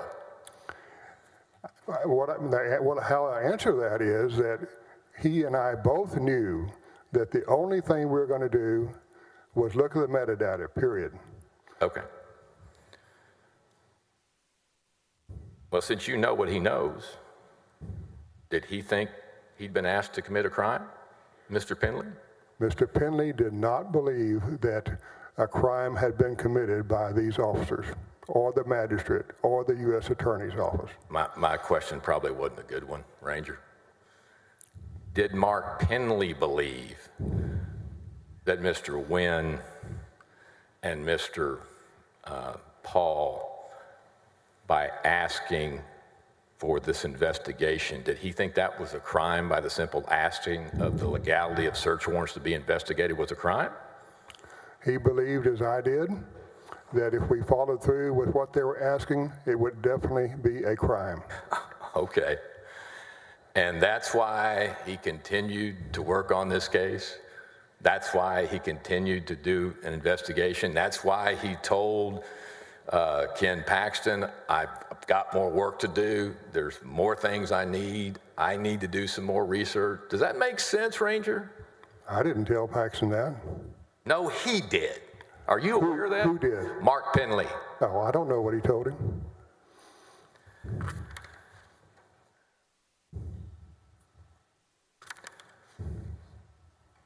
Ranger, when is it, sir, that you first heard the name Brandon Camac? When I was on vacation in Colorado. And I think Mr. DeGuerin had you in late September. Late September. I was traveling to Colorado on the 26th of September, 2020. Okay. And you learned of that name how? Through Mark Penley. Okay, so do you have an independent recall, Ranger, of the date of that?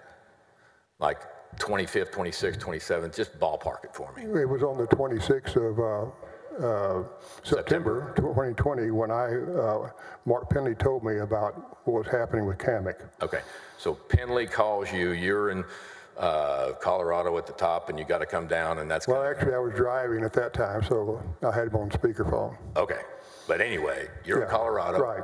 He's here. Right. And he's upset and annoyed, whatever, because Brandon Camac has been hired. I think at the time he had not been hired, that on that particular date, he had a meeting with Ken Paxton, and Ken Paxton tried to get him to sign the EAM so Camac could be hired. Let me slow you down. Okay. I'm stepping on pronouns. All right. When you say he tried to get, who is he? You just said that. He tried, Ken Paxton. Yes, sir. Tried to get Mark Penley to sign off on our EAM, which is a protocol that various people have to sign in order to hire, spend money, that type of thing. We've unfortunately heard a little too much about an EAM. But for purposes of this exchange, Ranger, are you aware that the Attorney General has the authority to hire outside counsel himself, statutorily? The way the system works is... Non-responsive. Objection, non-responsive. Sustained. Are you aware, Ranger, statutorily, the Attorney General has the authority for he himself to hire outside counsel? I was told by... Yes or no? Are you aware? I do not know that's a fact, no. Okay. You don't know one way or the other? It's not my bailiwick. Yes, sir. All right. Now, when we talked earlier, Ranger, about some potential mistakes that you may have made when you met with the House committee about your recollections, and to be fair to you, Ranger, this was a meeting this year in February, right? Yes, it was. And what had happened back at least 2 years ago, maybe Yes. 2.5, right? Yes. So I'm not carping at your memory. I just want to make sure we're all on the same page now as to what's accurate and what's Okay. not. Okay. Do you remember telling I think we've already discussed sort of globally, at one point you told the House committee that Drew Wicker delivered documents in a back alley in the dark of night, right? I did say that. And I'm the last person, Ranger, to strike out at another about hyperbole, but that's what that was. That was just an exaggeration on your part, right? No, it was exactly what I had been told by numerous other people. I had no direct knowledge. All right. So who was it, Ranger? Who was it, Ranger, that told you that Drew Wicker delivered these documents in the dark of the night in a back alley somewhere? Who told you that? You said you were told that by numerous people, so give me two. Counselor, in being very honest with you, there's probably 5 or 6 people who told me that in passing, and I couldn't tell you who it was. It's 3 years ago. Okay, well, if it's 5 or 6 people that told you that, can you give me one of them?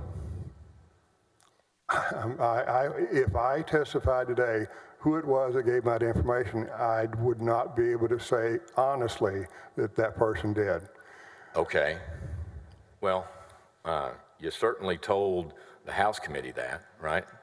I absolutely did. And when was it, Ranger, that you decided that that statement to the House committee was incorrect? I didn't know whether it was correct or incorrect. I passed it on to the House. That's their job. Let me back up, Ranger. Yeah.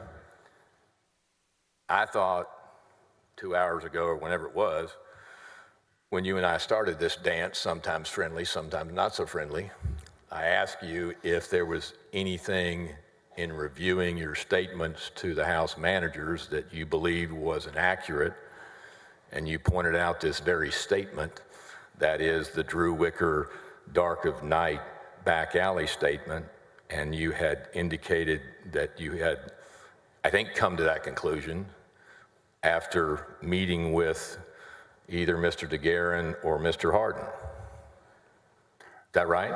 Yes, it was one of my attorneys asked me, did I make that statement on that date?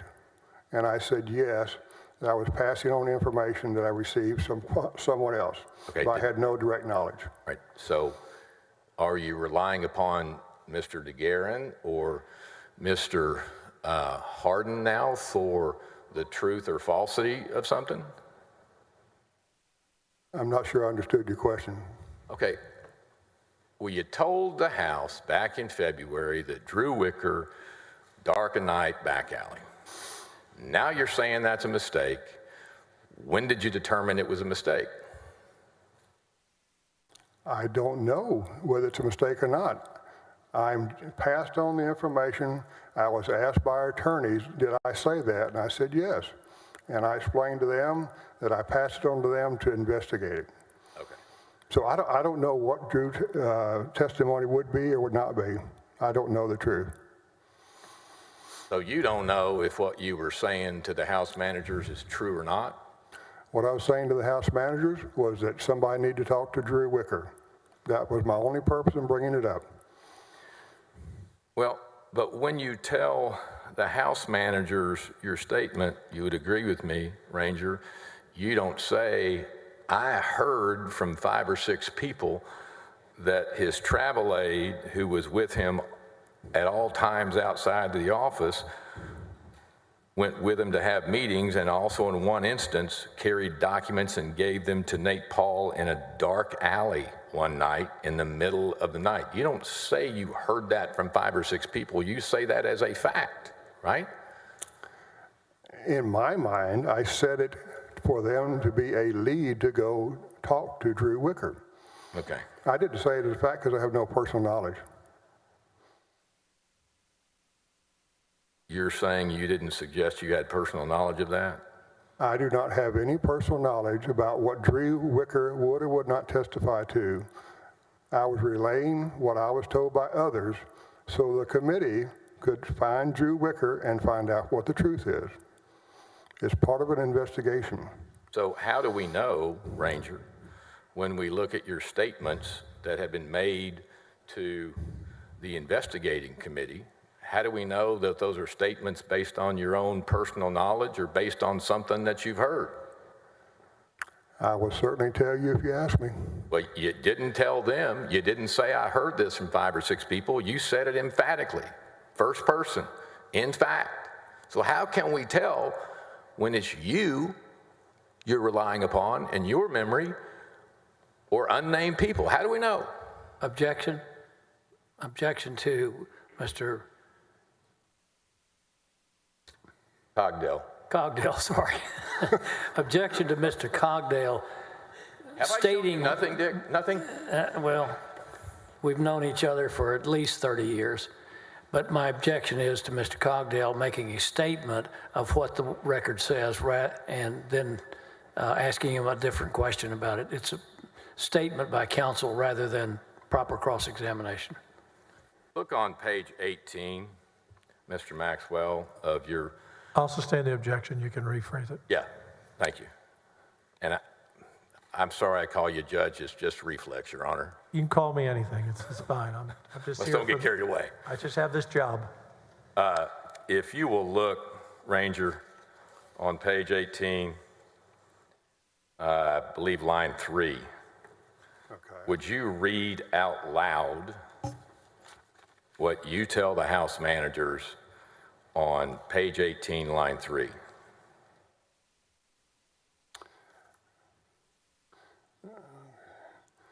Yes, yeah, his travel aide, who was with him all the time outside the office, went with him to, and there's a hyphen, would have meetings with him, and also in one instance carried some documents and gave them to Nate Paul in a dark alley one night in the middle of the night.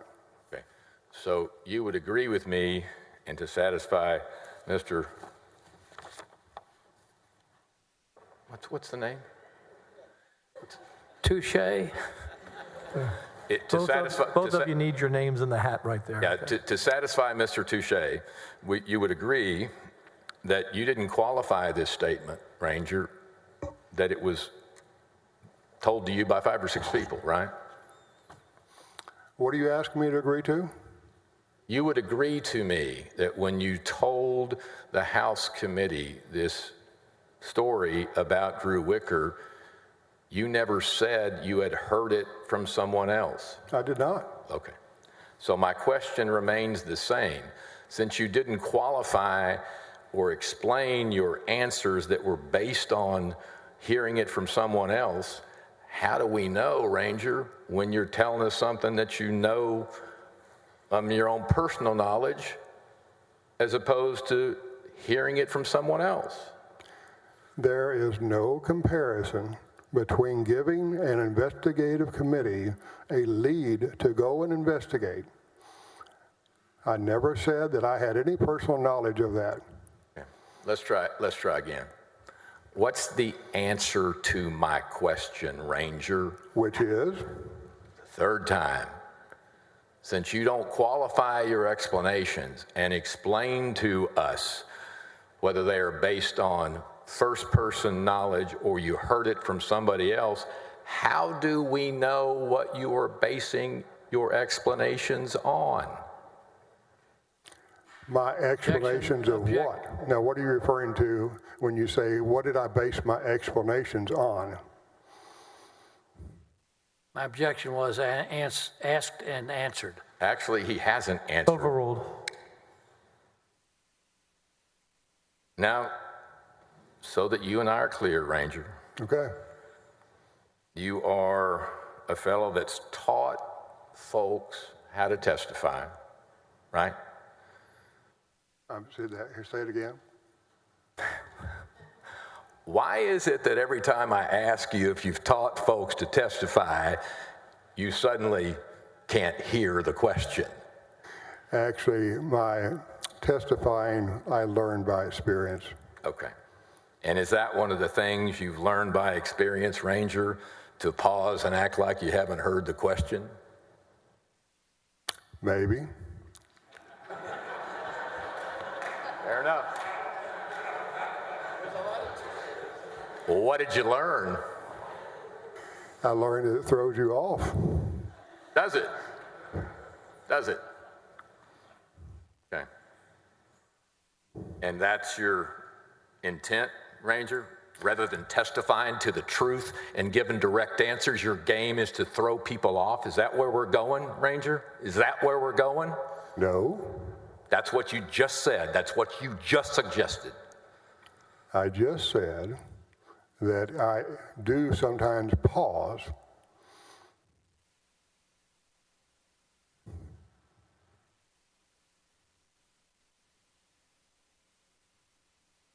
Ranger, you also told the House committee that Ken Paxton met with the Travis County DA and requested that the Travis County DA's office refer the case to him. You remember telling him that? And referred the case to who? To him, Ken Paxton. Yes. Okay. Who told you that? Don Clemmer. Okay. That's really interesting. Because are you aware, Ranger, that it was Don Clemmer who told Mindy Monfort and Miss Moore, hey, I don't want to deal with this. Let's give it back to the AG's office. It was him that came up with the idea. Are you aware of that? I know that Don Clemmer, when I made the phone call, called to him, and I was chewing him out about sending that over to me, that he told me it's not his Objection. fault that Ken Paxton Non-responsive. requested it be sent to me. Objection non-responsive. Sustained. Excuse me, Your Honor, but No, he's not answering the question, Mr. Touche. He's my not. objection. My objection is that Mr. Cogdell cut off his answer when the answer was responsive to what Don Clemmer told him. No, that wasn't the question. The question was, Overruled, and rephrase the question. Yes, sir. Make it clear. yes, sir. The question is, Mr. Maxwell, are you aware that it was actually Don Clemmer's idea to refer the case to the Attorney General's office? Not Ken Paxton's. He wasn't even aware that that process could occur. It was Clemmer's idea, not Paxton's. Are you aware of that? Objection to the form of the question, inserting what Ken Paxton knew. Sustained. Are you aware that the idea to refer the case to the AG's office came not from Ken Paxton, but from Don Clemmer? Are you aware of that, yes or no, Ranger? Objections, that's a fact, not in evidence. I'm trying to get it in evidence. But it's the lawyer testifying. Overruled. Fifth time, Ranger. Are you aware that it was the idea of Don Clemmer to refer this matter to the AG's office? Are you aware of that, yes or no? No, that's Thank not you. what he told me. Okay.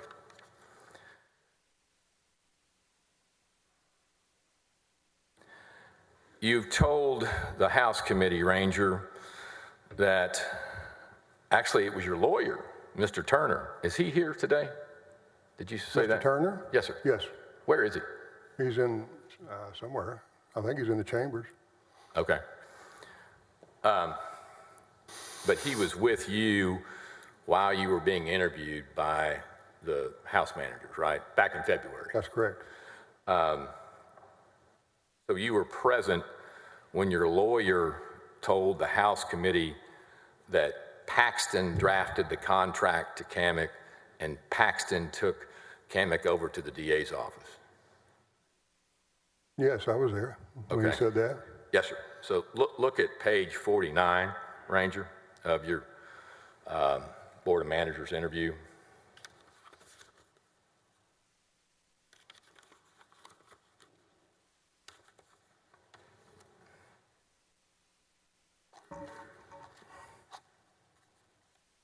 If you'll look, Ranger, at, I think, line 3 down,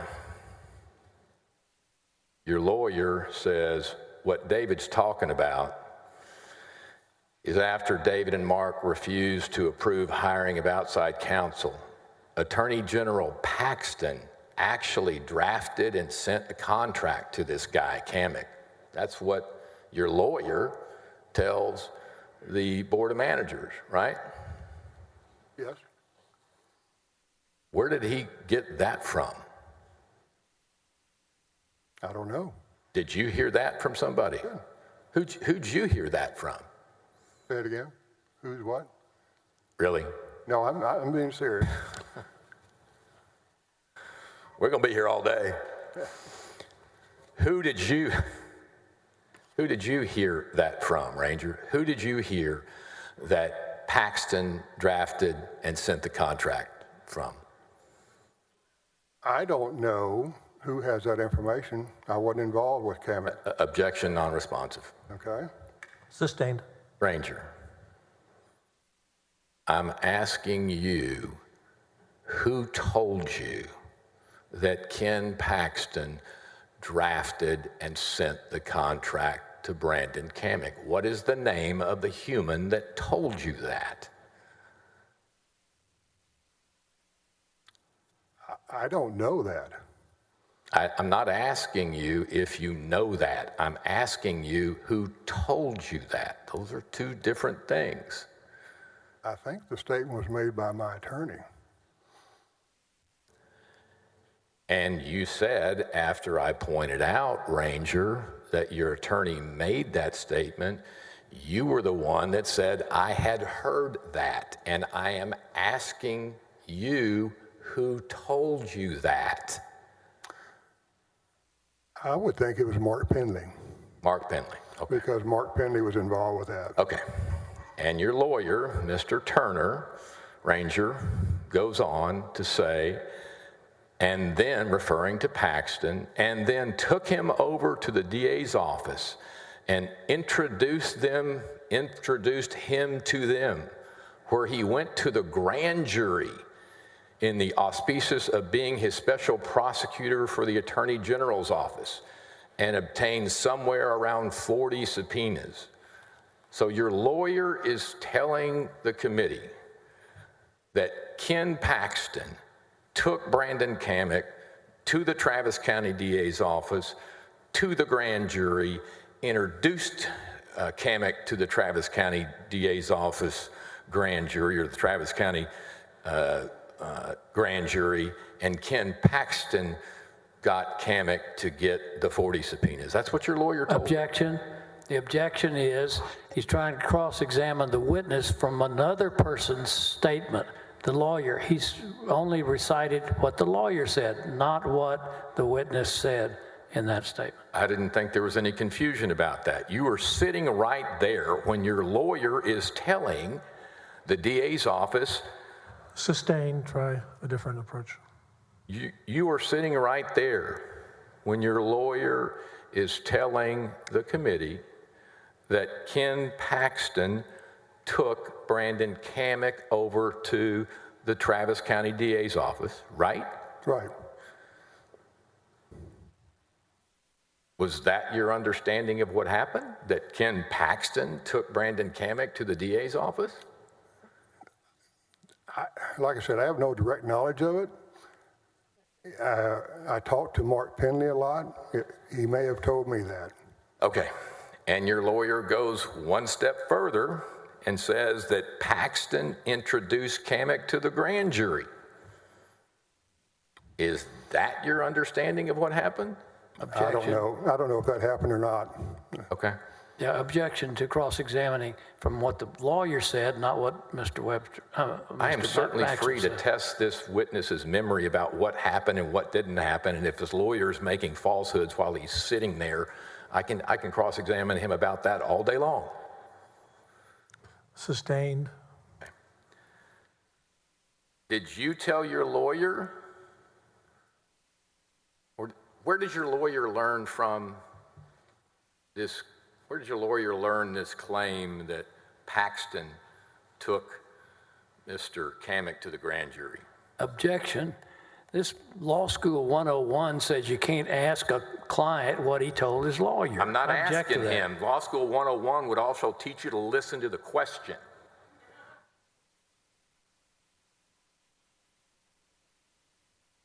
Where did your lawyer learn that Paxton took Camac to the grand jury? I have an objection pending as to inquiring about conversations between Mr. Maxwell and his lawyer. They're not privileged. They're in front of the House committee. Can both of you come to the bench?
Can you both come back?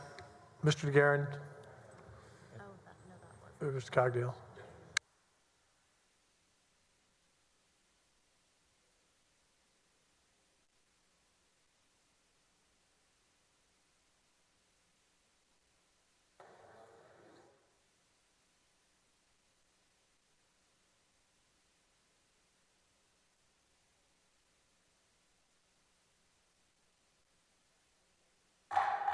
Jurors, if you'll take your seats again, please. Okay. Hopefully we've worked this out. Think so. Let me try it this way, Ranger. You with me? Can you hear me? Yes. Okay. Do you know how your lawyer knew, or supposedly knew, that it was Paxton that ostensibly took Brandon Camac to the DA's office? Do you know how your lawyer? I do not. Do you know how your lawyer learned that Paxton took him to the Travis County grand jury? No, I don't know how he knows that. Do you know how your lawyer learned that Paxton was with camac when he obtained these grand jury subpoenas? No. Well, when those statements were being made, Ranger, did you, David Maxwell, stand up and say, whoa, whoa, whoa, whoa, whoa, whoa, whoa, where'd you learn that from? Where'd that come from? What are you basing that on? Did you say anything to suggest to the committee that those statements weren't accurate? I don't know if they're accurate or not. But you don't know if they are or they aren't, apparently. You're right. I don't have any knowledge of it. Okay. So that I'm clear, are you suggesting to this jury, to these 31 senators, that it's perfectly permissible for you if your lawyer makes a statement to the House committee and you have no personal knowledge whether it's true or not, you're fine with that? I am fine with somebody making a statement that they know something about. It doesn't, because I don't know, doesn't mean it's not true. Okay. Well, do you think, Ranger, that Ken Paxton took Brandon Camac to the DA's office? I don't know the answer to that. Do you think, Ranger, that Ken Paxton took Brandon Camac before a grand jury? I don't have any direct knowledge. Okay. Do you think, Ranger, that Ken Paxton was with Brandon Camac and helped him get those subpoenas? Do you think any of those things are true? I don't know the answer to it. Okay. So,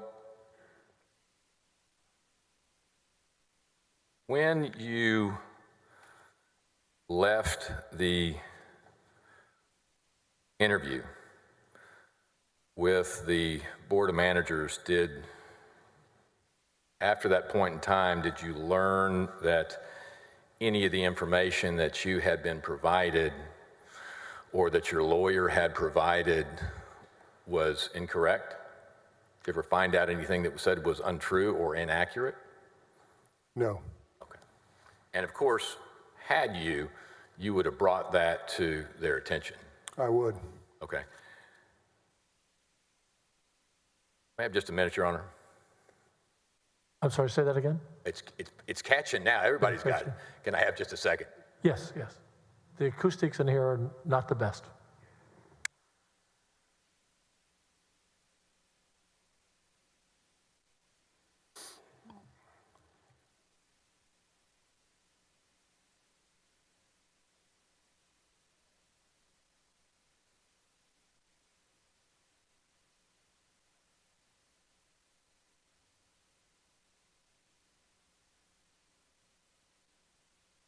Ranger,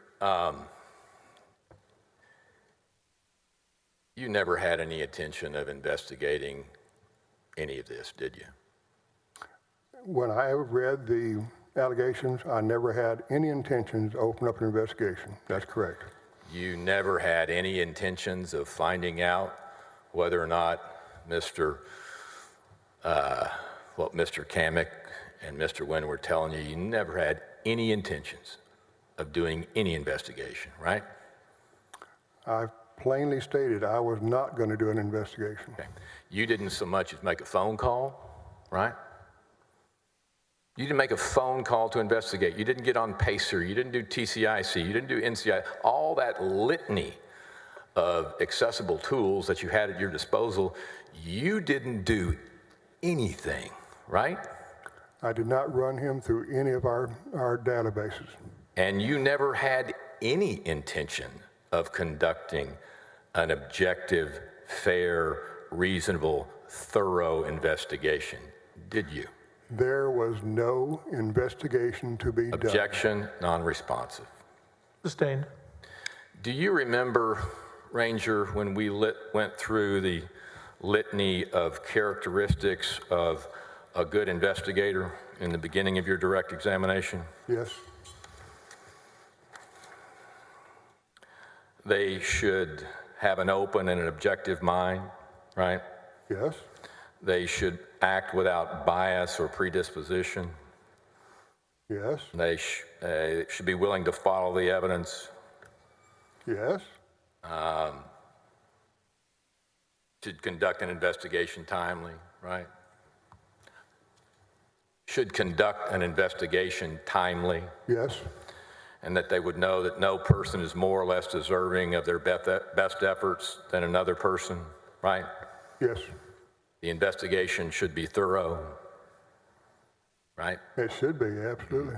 And they should generate and keep accurate records and reports, right? I didn't quite catch that last part. Now I couldn't hear you, that's the first.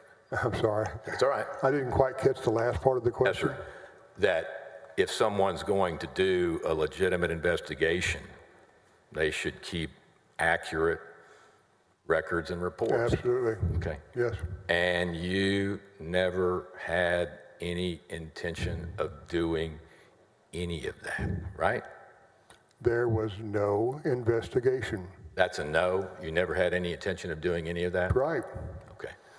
That's all I've had, Ranger. Thank Okay. you. Redirect?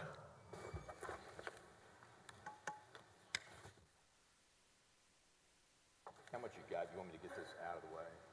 My name is Cogdell, by the way. Out of the way. How much time do you got? Knock yourself out.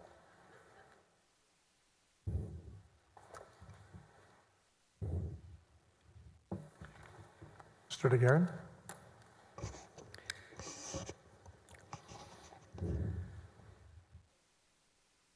Once you were told that Nate Paul was the person that General Paxton wanted you to meet with, did you find out who Nate Paul was? I did. And once you found out who... This is asked and answered on direct, same question. Sustained. Did that...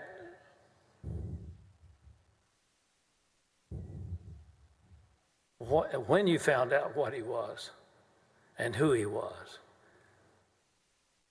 did that make the back all that other stuff that Mr.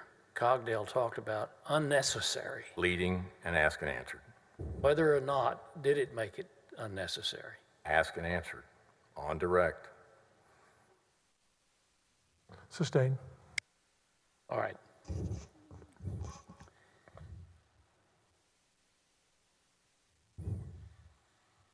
Mr. Cogdell asked you several questions about your conversation with Don Clemmer, the man in the Travis County District Attorney's office. So what did he tell you about this? Objection, hearsay.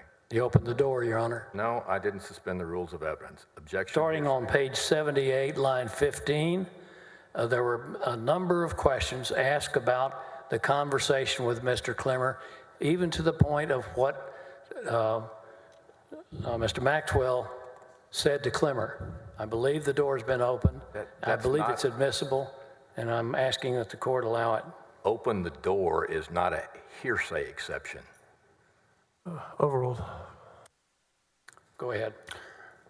Yes, Don Clemmer told me that Ken Paxton requested the investigation be sent to me. And what did he tell you about his opinions about the review? Objection, hearsay. I didn't ask about that, even though I contend you can't. Sustained.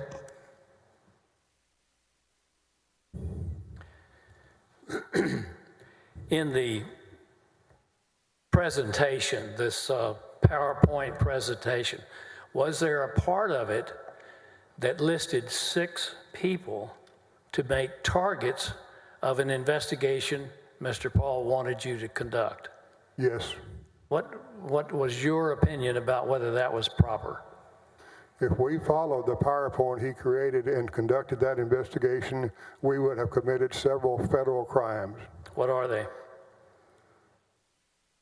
What are the crimes that you... Obstruction of justice, interfering with a federal investigation.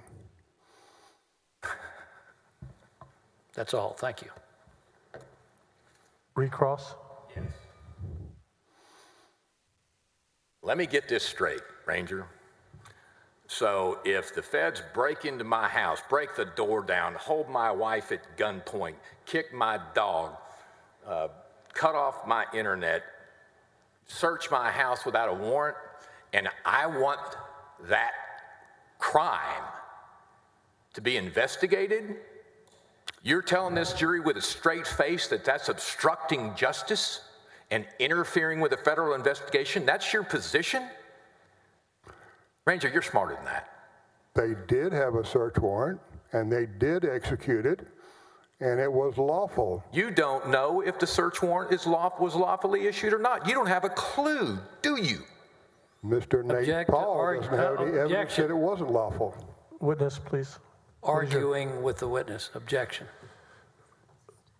Sustained. Have you ever analyzed the search warrant affidavit to see if it establishes probable cause for each of the search warrants that were issued? Mr. Paul did not provide us with the Objection, document. non-responsive. Sustained. Ranger, you're smart enough to know what question I'm asking and whether or not to answer it. Objection to the sidebar remark. Ranger, are you smart enough? Hold on, there's an objection pending. Slow down, gentlemen. Slow down. I Yeah. sustained your objection. Go forward. Yes, sir.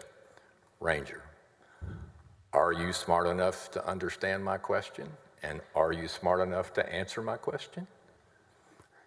We analyzed the material he gave us. That's all I have. Sustained. I think we're done here, Ranger. Good luck, sir.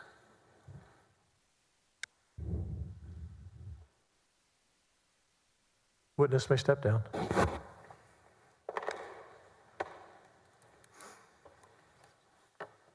Can the witness be excused? Both parties?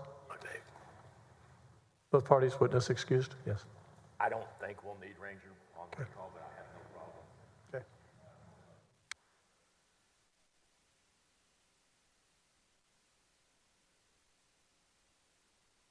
Both parties come up a moment. Mr. DeGuerin, Mr. Cogdale, come up for a second. Sorry. Yes, why don't you all take a 10-minute break, stretch your legs, and be back at 4:40.